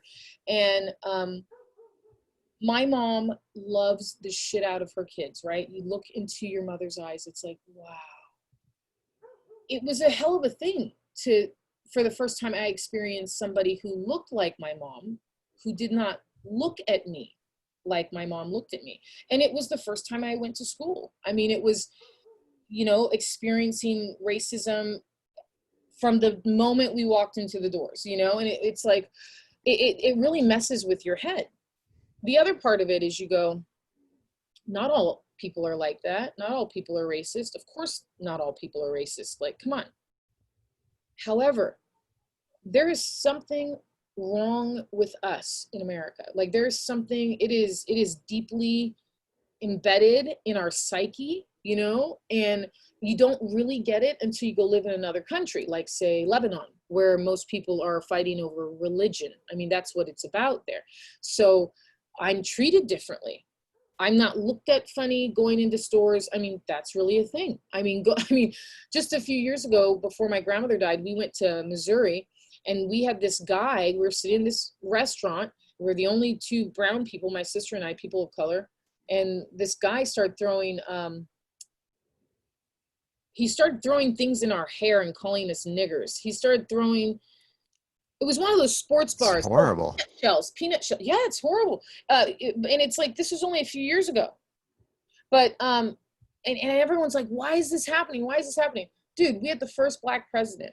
I mean, this has stirred up all that old hate. You know, it's brought things to the surface, you know, for a lot of people. And anyway, but anybody who said, where did this all come from? They just haven't been paying attention, because it's like, dude, it's been here all along. What are you talking about? Just because Obama was president doesn't mean that racism has been obliterated. That's the stupidest shit I've ever heard. But anyway, we were sitting in this restaurant, and it's a sports bar, and they had like animal heads on the wall. I mean, it's Missouri.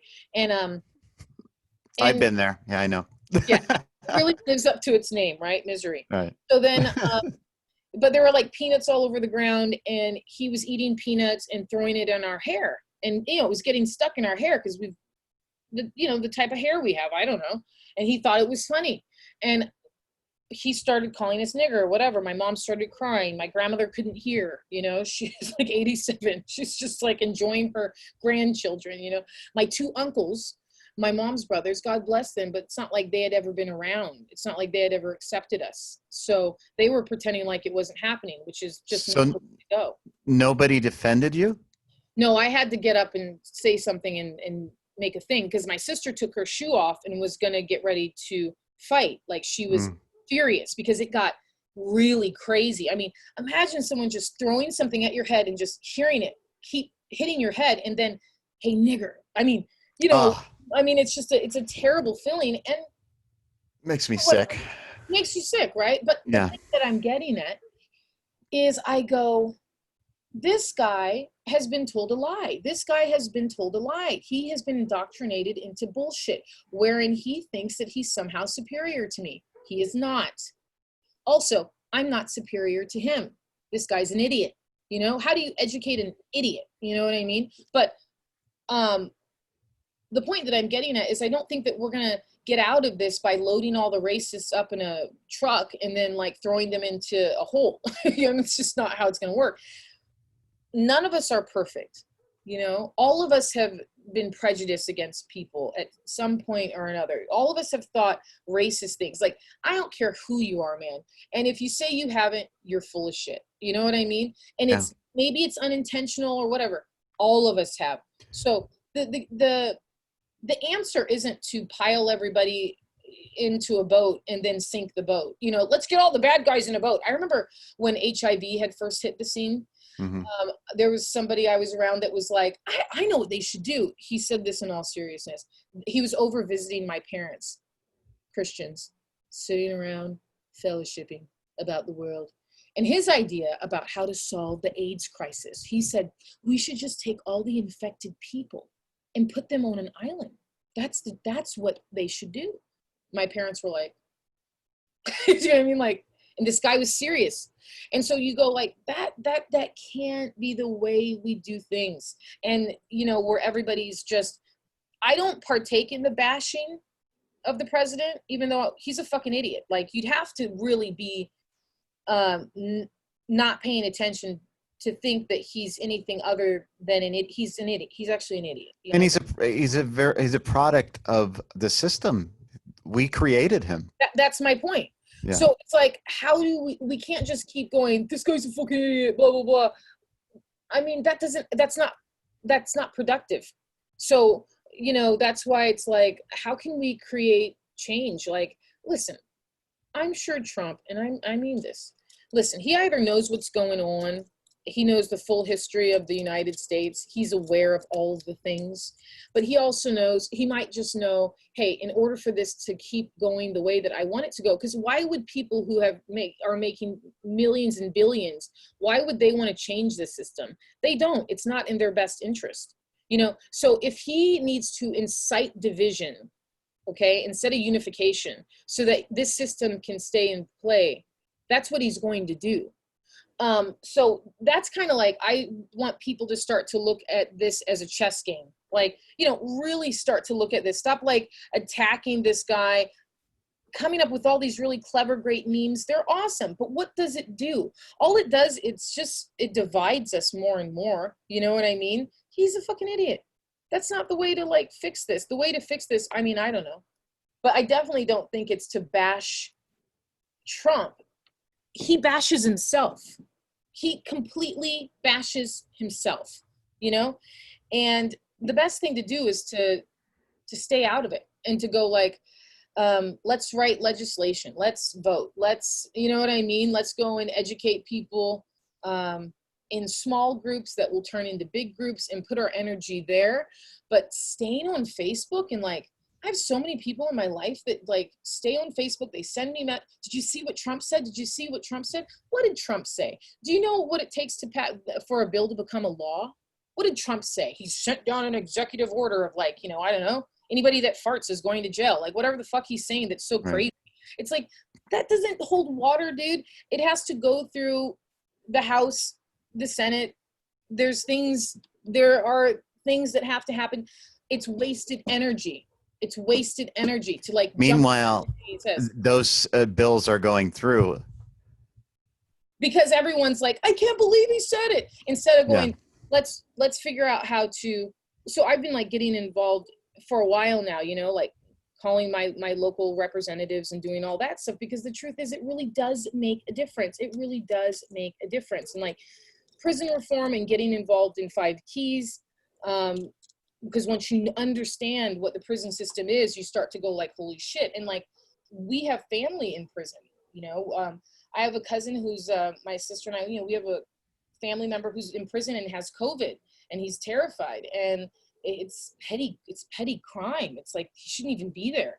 Is he going to be okay? I don't know. And so then you go like, it just goes back to that old thing, you know, you see some folks going like, what is actually going on with COVID? I've heard crazy things where people are like, there's nobody sick. Nobody I know is sick. This is fake. And it's like, that's your logic because it's not happening to you. You think it's not real, lady, you're crazy. Do you know what I mean? Yeah. That's the part of radical empathy. We've created such a narcissistic society that people actually have convinced themselves that, okay, because it's not happening to me in my bubble, in my family, it's not real. I mean, and they're learning it also. I mean, that's how Trump is, you know, it's not real. No need to wear a mask. Fake news. And so I don't know. I think the biggest thing, the best thing we can do, get educated, read books. There's a lot of great hidden information in there that people like Trump, they're not going to sit there and read a 500-page book called Caste. But if you do, you're going to learn about our country. You know what I mean? The more we read, the more we're going to learn about our country. What's really going on? Where does this all come from? When you look at like, for instance, the so-called founding fathers, you know, they're all like, yeah, we want to be free from, we really want to be free from England. Like they're mean to us. And most of these guys fucking own slaves, you know what I'm saying? And they're like, we've been treated inhumanely. And then they like own slaves. And then you got someone like Benjamin Franklin at the end of his life is like, yeah, slavery, vile, right? I mean, after, of course, his 2 slaves have like, you know, served him his whole life. And we're not talking about like, we're not talking about servants. We're not talking about indentured servitude. We're talking about chattel slavery, where people were treated like animals, worse than animals. People were treated like worse than animals. And it has lasting scars. I just think it's important to tell the damn truth. I think it's important to know our history, where we came from. You know, why is America the way it is? Why were the lines divided for, you know, gerrymandering? Like, what does this all mean? You know, who has a say? Like, and why Are do you, they have a say and we don't have a say? do you That's hear that? I don't know how to get them to stop. Oh, you know what I'll do? I'll actually Oh like, no, it's okay. I was concerned it was my computer, so trying to alert me to something. So nope, it's people acting like they, how is this? it's okay. You can leave it on. It's fine. Um, So let, sorry. let me ask you this. Let's talk about your faith a little bit. And I know that when we were at CalArts, it was very strong and it was a part of your daily life. And now where did it start and where is it now? Where did it start? Like where did it begin and how did it evolve? You know, when I was raised in a Christian household, you know, my dad and mom Christian, um, we went to this church when I was a kid called Crenshaw Christian Center. We were young. I want to say we were like maybe 6 years old or something. And they were trying to teach us how to speak in tongues. You know, you hear this Christians going like, oh, Right. right, this, right. And I, even as a kid, I thought it was fraudulent. I thought, what is this? That's crazy. How are they going to teach us how to speak in tongues? You know, because everything I had heard up until that point, and I was only like 6 years old, but my dad was like, you know, there's a lot of false people around. There's a lot of false prophets. There's a lot of lying. You know, he's like, be careful. You know, no matter what, you have to go and pray about it on your own and meditate on your own. And your relationship with God is your relationship with God, and that's it. So I took that with me. Um, but I took that with me, but there are things I couldn't reconcile with Christianity, which came to like homosexuality. I couldn't reconcile how people, I didn't know why that was a problem, to be honest. I felt like 15, 16 years old, I would have conversations with my dad. They never ended well, you know, where I would be like, I don't know why people just can't love who they love. I don't understand what's the point. Like, why is it any of my business? Like, and also at that point, I had crushes on little girls. See, like I was 16 years old, and the first crush I remember having on a girl, I was like simultaneously had a crush on a girl and a boy. I had a crush on Michael Drake, and I had a crush on this cute little like blonde haired green eyed girl that I was like, she's, oh my God. But I also had a crush on a boy at the same exact time. I mean, you know, I didn't think there was anything wrong with it. So when people start to tell you there's something wrong with that, then you start to go, there's something wrong with me. Well, I don't know why, but I really believed in my gut there was nothing wrong with me. You know, I felt like there's something wrong with you guys, even though it's like the whole church. I was like, there's something wrong with the way you guys think. Like, why would God care about who I like? Like, that's crazy. I just couldn't rationalize it. Anyway, so for me, when it comes to what I believe in God, you know, my husband, he's Muslim. I was raised Christian, he was raised Muslim. And, you know, for me, I think God is God, and God is the supreme being. It's the divine, the creator of all. It's like what all the ancient civilizations believe in, you know, the First Nations people, they all Oh, believe the great mystery. the great mystery. Like, I mean, like, Yeah. how can you not believe in this? This is absolutely a thing. So that's what I'm at the place where I'm like, and I've always been there in this way that I believe in God. I just do. I've had too many powerful experiences to not believe in God, you know? So I believe in God. I do think though, when people say things like, man, if God's real, why Syria? Why the Middle East? Why everything?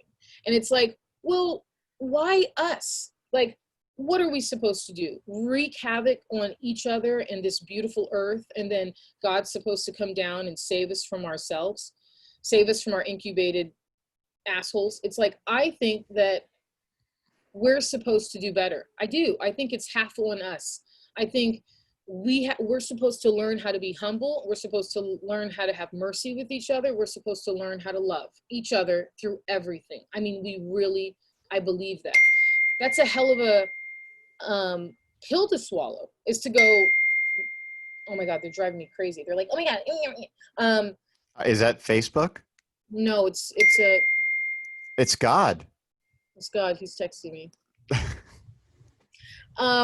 No, it's the CARE team. It's the Coalition Against Anti-Racism, or a Oh, Coalition okay. for Anti-Racism, rather. But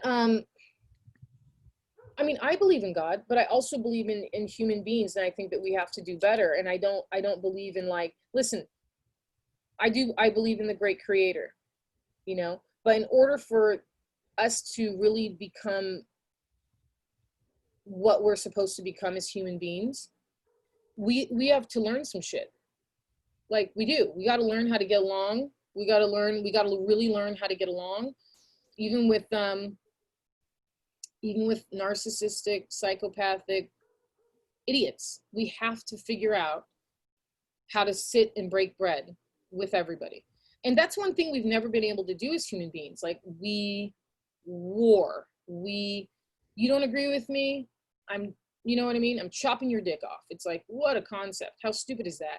You don't have to agree with me. You don't have to agree with me, and I don't have to agree with you, but we certainly have to have mercy, and we have to, like, have respect. And what you believe it shouldn't incite violence and rage and hate. Like, if it does, then you need to be revised, you know? But yeah, I definitely believe in God. I think there's been too many miraculous things that have happened to not believe in God. And I think the atrocities of the world, I think all that stuff, this is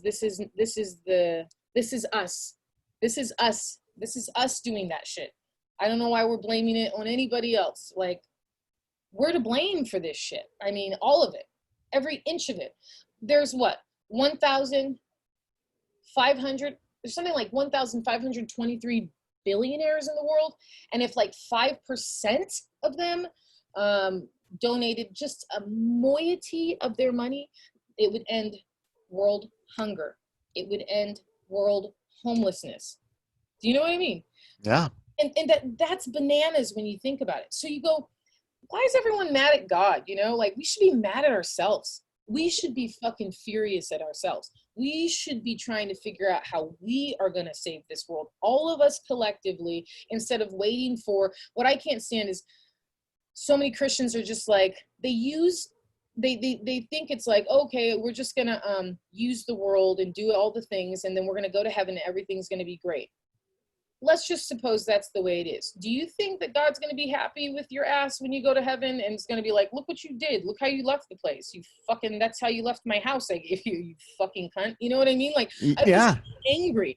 And so it's like, I don't believe that. I think that we are in this vicious cycle, and it cannot be broken until we learn how to really love each other. We learn how to really make it right, do the right thing, help each other. And that's the problem. Like, when I lived in Lebanon with my husband, we had there's like 4 million Syrian refugees because of the war.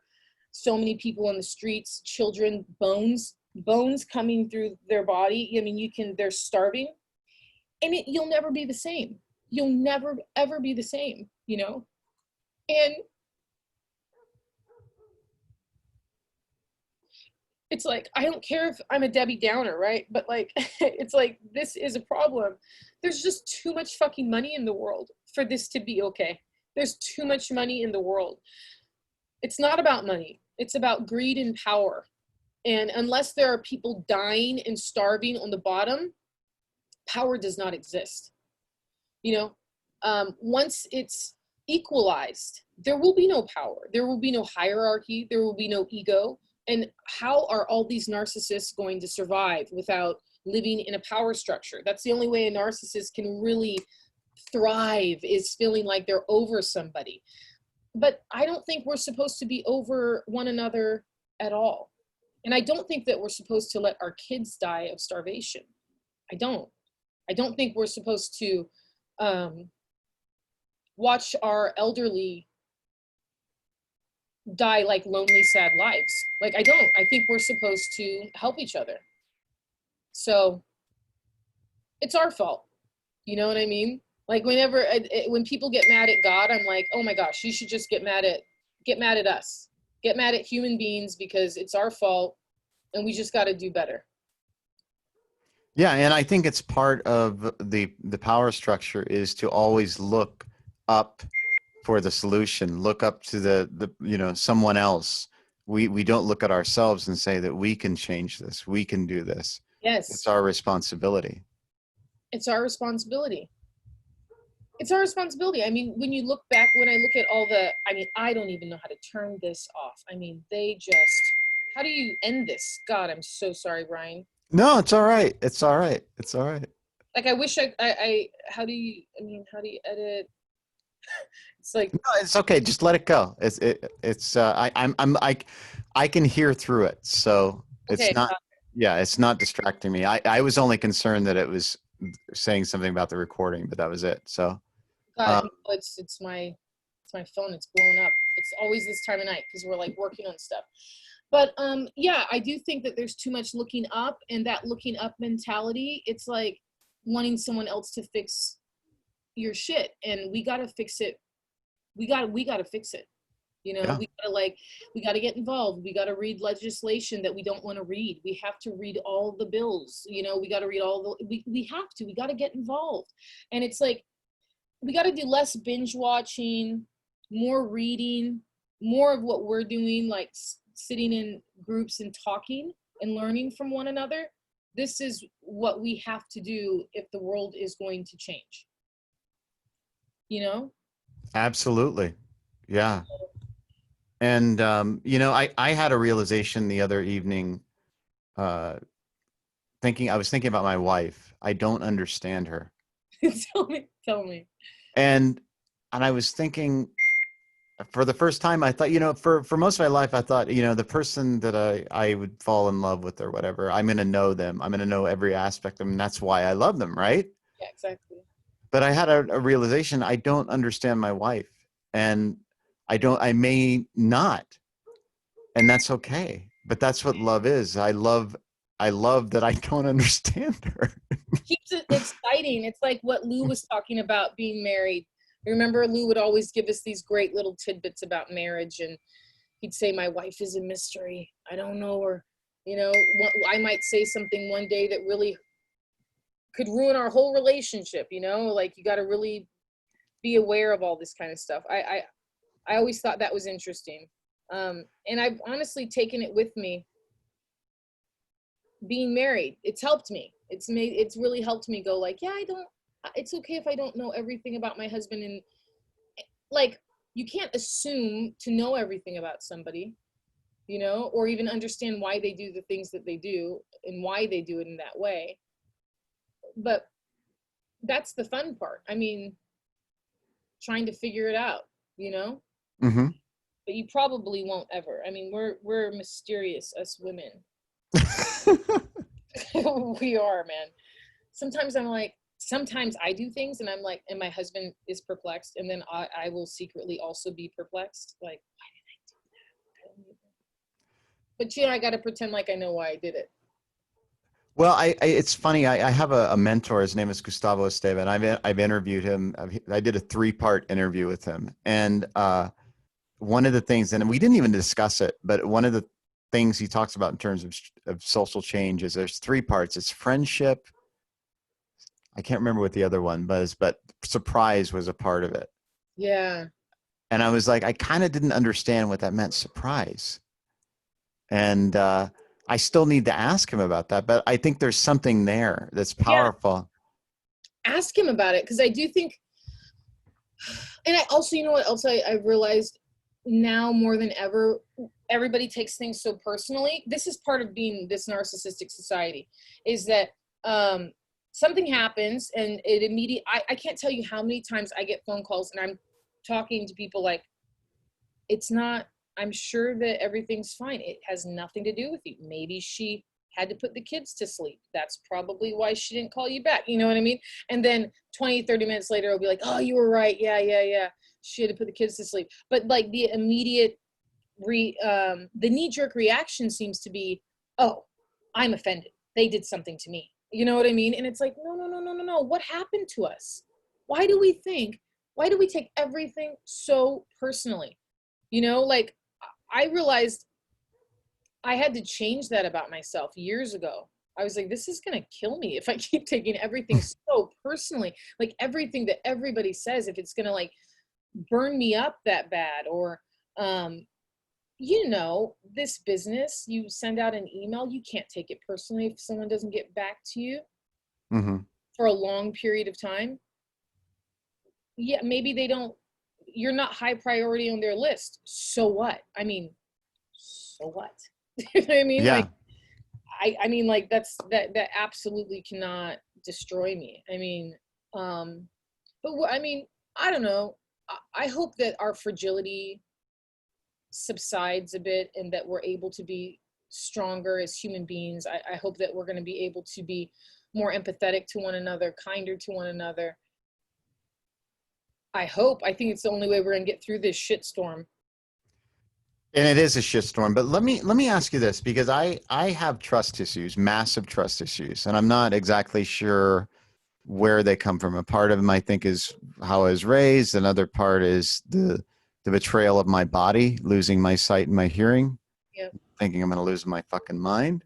Yep. And then I think that that's part of it. But from what I know of you, you seem to embrace everything. You bring it in closer. And and yet you've experienced trauma. And immense pain. Now, how do you make that decision to trust, or are you still, or you have issues with that? Tell us. I mean, I have trust issues. I definitely do. I didn't realize how deep they went until I got married. I've been married for almost, well, like a year and a half. Yeah, like a year and a half. I didn't realize how deep my trust issues were until I got married. And then I had to confront like all this stuff. Um, and I have, you know, in quarantine, and all this stuff. And so it's been very eye-opening. The thing I try to do is I try to just stay open, because you don't really get anything out of it if you don't. Like, you know, life, from what I've experienced is, man, no matter what, I got to stay open. If I don't stay open, I'm not going to reap the benefits of this. A big change happened a few years ago. I was having headaches, went to the doctor, found out I had like, you know, a couple of like 3 tiny little itty bitty brain tumors. Lots of people have brain tumors, live with it, no big deal. Mm-hmm. They were concerned because it's in a place where it affects my eyesight. Has it? Not at all, thank God. Okay. Because what happened was, and this is like a God thing, I was like, well, I want to go do some healing stuff. I want to do some stuff. What I realized is I had been holding on to like a lot of rage and anger and disappointment. I'd been holding on to a lot of shit. It had manifested itself in my body. Absolutely. So for about 3.5 months, because it was like December, and then I had to go to the emergency room, and they did all these tests and got MRIs done, and then got another MRI done like the following week, and they were like, wow, we're going to have to set you up. We're going to probably do some radiation, you know, and, you know, take it out of you, like, you know, cut you open, take it out of you. And I wasn't scared so much about surgery. I'd had surgery before. I was more like, I felt like, and everyone's different, like everybody's different, but I felt like I had internalized a lot of my pain and hurt, you know, like I had internalized it, and it was doing a number on my body. So I was like, well, let me go and like I'm going to go and like do some nutritional stuff. So I did some nutritional stuff. It's not like I read a book or anything, to be honest. I just changed my diet. I took out white sugar. I ate a lot of kale. And then I did a lot of praying. I mean, real hardcore praying. I did self-healing that I learned how to do. when I was abroad. So I did some self-healing techniques, and I prayed, and I went back to the doctor. I was set to go. I went to a neurologist, and the whole thing was to come up with a game plan, about like radiation therapy and all this type of stuff. They set me up with an endocrinologist. The endocrinologist asked me to go get another MRI. And then he was like this, he literally said this sentence to me. He said, "I don't even have to sharpen my knives. They're so small." And I was like, okay. That sounds creepy, but okay. Creepy. And I thought, that's good, right? He doesn't have to sharpen his knives. And he goes, they seem to have just shrunk drastically. What have you been doing? And I said, well, if you honestly want to know, I've been taking a ton of CBD stuff. My ex-boyfriend, he has his own CBD company.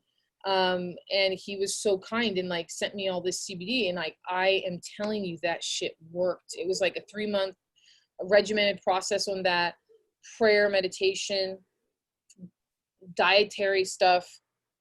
And, I didn't have to have brain surgery, and I didn't have to have radiation and all that kind of stuff. And then I had another MRI, like, I don't know, a year later, and everything was fine. And I'm on medicine. But I don't know, for me, that changed me. It made me trust in God again. It made me trust in people. I mean, it was like the beautiful bow to like an old relationship that I was like, this is my college sweetheart. He was the guy that I was like, ah. So for him to be the guy that gave me the stuff that made my brain feel better was like absolute, that's like a Hollywood movie right there, and it felt really beautiful. I mean, it felt like it restored my trust in all the things that were us. And it was like, that's a beautiful end, that's like a beautiful end. So I don't know, like, that made me have faith again. It opened me up. And then I met my husband, my now husband, so I think the trust thing, it continues to unfold because we get hurt, we're feelers, like Lou Poulter said, we're these feeling things. This is our job. We're raw, not just actors, human beings, and so we're going to get hurt. But I think that the way that we can get around not feeling so hurt and so betrayed all of the time is if we don't take things so personally, because if we can actually go, now if someone's emotionally abusing you, if someone's using you as a whipping, like a whipping thing, that needs to stop. Like, that's a boundary that you have to be like, yeah, you can't emotionally abuse me. I'm here for you, but you've got to learn how to deal with your emotions better. I'm not talking about just letting anyone like take everything out on you and you're supposed to keep embracing them. But I think by and large, we got to trust stuff. I mean, look at history. People have been through far worse than what we're going through right now. That's the damn truth. And they somehow got through it. And a big reason why they got through it is because they actually believed that they could get through it, and they believed in people. I mean, that's a big part of why we've survived as a species, is that the good outweighs the bad by and large. I mean, or we wouldn't be here. Like, I think that we have to trust each other more. I don't know. But then when you think about people's intentions and stuff, you think, man, so many people, they just want to make money. They just want to be a millionaire so fucking bad, and that's a big problem. If that's your through line, then you probably would sell your soul to any sort of dark thing to Gain get wealth, forgetting all but self. Yes, it's sad. And I do understand the trust stuff. It's like, that's why I think you got to be in touch with like the light, and you got to be in touch with the divine, supreme being. You've got to be in touch with this good stuff so that you don't like go into the bad stuff. You don't like fall into the bad stuff, because there's a lot of bad shit out there, Yeah. I want to say something, because your presence just this conversation, I feel like I'm enveloped in your radical empathy Mm, and that light. And I don't know what it is, but there's something so profound about you and what you send out into the world, not only through your words and your presence, but through your art. And we haven't even touched on any of that yet. But like your visual art, I remember seeing a painting a couple years ago, and I could see a little bit better, yeah. and yet it still wasn't, my vision was very much gone. But I remember seeing this painting that you put on Facebook, and I was like, I can see this. I Yeah. can really see this. I know I'm seeing this. It's not an illusion. I can see this. And I was like, why am I seeing this? Why is this so beautiful and so powerful? And I believe it was a nude Yeah. of a woman. And it was so, uh, it just like radiated through my eyes, and I could feel it and see it. And I feel that that's what you bring into the world, is that light, that beauty, that love, that radical empathy. And it's profoundly beautiful. And I feel like you're in this room right now. I can't tell the difference between uh, space anymore. And that's a really beautiful thing, because one of the things that I've experienced in losing my eyesight is I feel so disconnected from the world, Wow. from people and living beings. I literally have to cling on to like objects to remind myself that I'm still alive, Mm, because sometimes I just feel like I'm not even here anymore. yeah. And I just want to let you know how much I appreciate you and love you because of what you bring into this world through your life and your presence. And thank you I from the love deepest depths of my heart. This is what I'd like to do, because it is, I think, it's, I don't know how long we've like a couple hours.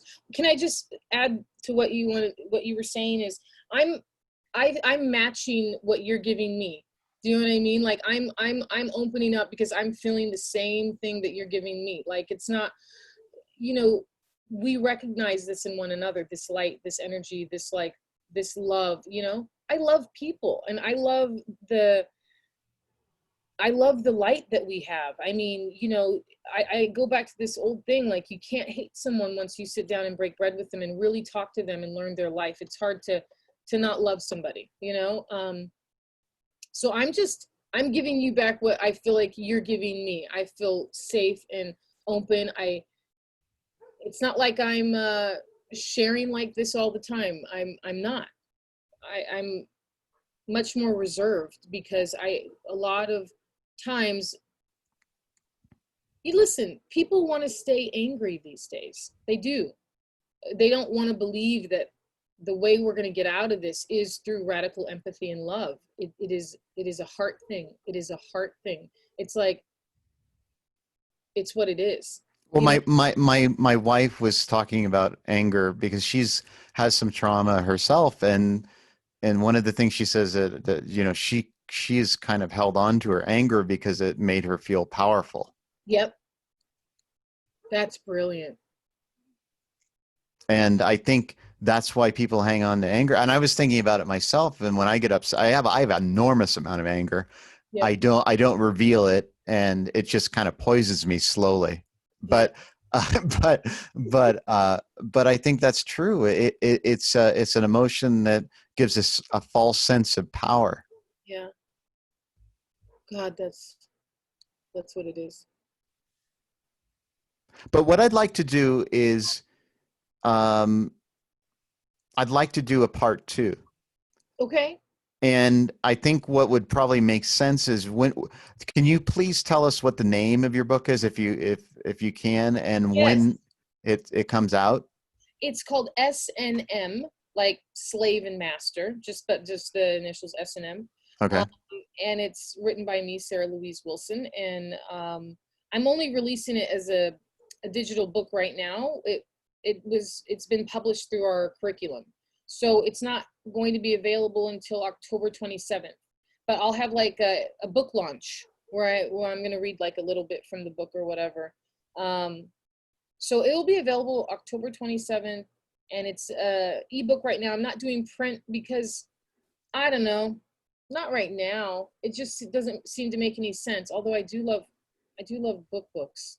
We'll see. We'll see how many people are going to read it, and then if it actually goes somewhere, maybe I'll do like an actual hard copy. But it's a quick read. It's 170 pages. It's like a novella. It's like 55,000 words. It's not like a huge book.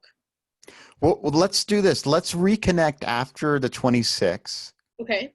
And we'll go through your career and we'll discuss the book and everything else. And but before we end, how can we find your work? I know we can go to IMDb and see your filmography.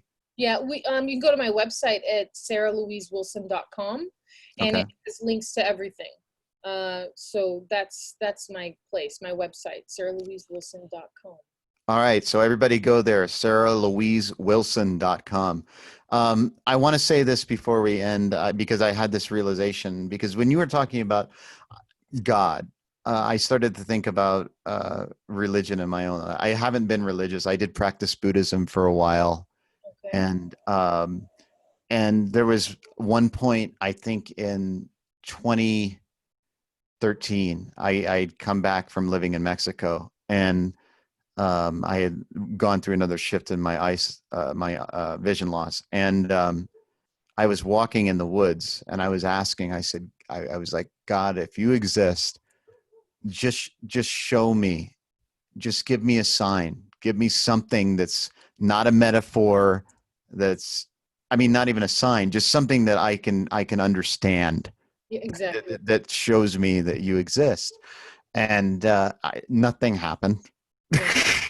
And I was like, all right, well, but I want to say that something happened here, and something has happened in the past. And what I'm saying is that, you hear that God exists in everyone, and across many religions, that the Buddha is inside everyone, the enlightenment, or that God exists in everyone. And in having this conversation, that power is definitely visible.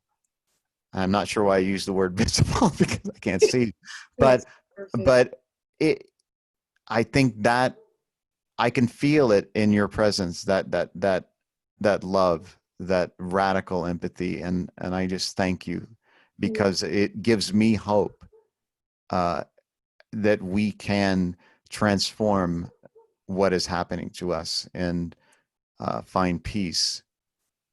Amen. Brian, you're gonna change the world. Are you ready? Are you ready? I'm serious. Well, I was actually going to ask you, can I follow you? Yeah. I mean, let's follow one another. Every so, like, I think it's going to be this idea of sometimes you lead, sometimes I lead. That's how it's supposed to have been, anyways. But it's this false idea that there's just one we follow. I think we're supposed to take turns. Um, but okay, yes, let's reconnect. I'm gonna go teach some screenwriting in Kazakhstan right now. I mean, by the Zoom machine. But All yeah. right, wonderful. Everybody go to sarahlouisewilson.com. This is The Blind Man in Black. Go to blindmaninblack.com. Sarah, I love you. I always will. And thank you for being here. And now we're going to have a really awkward ending here. So Thanks for this having is how I do it. me. Okay. Thank you. I love you. I love you too. That's perfect.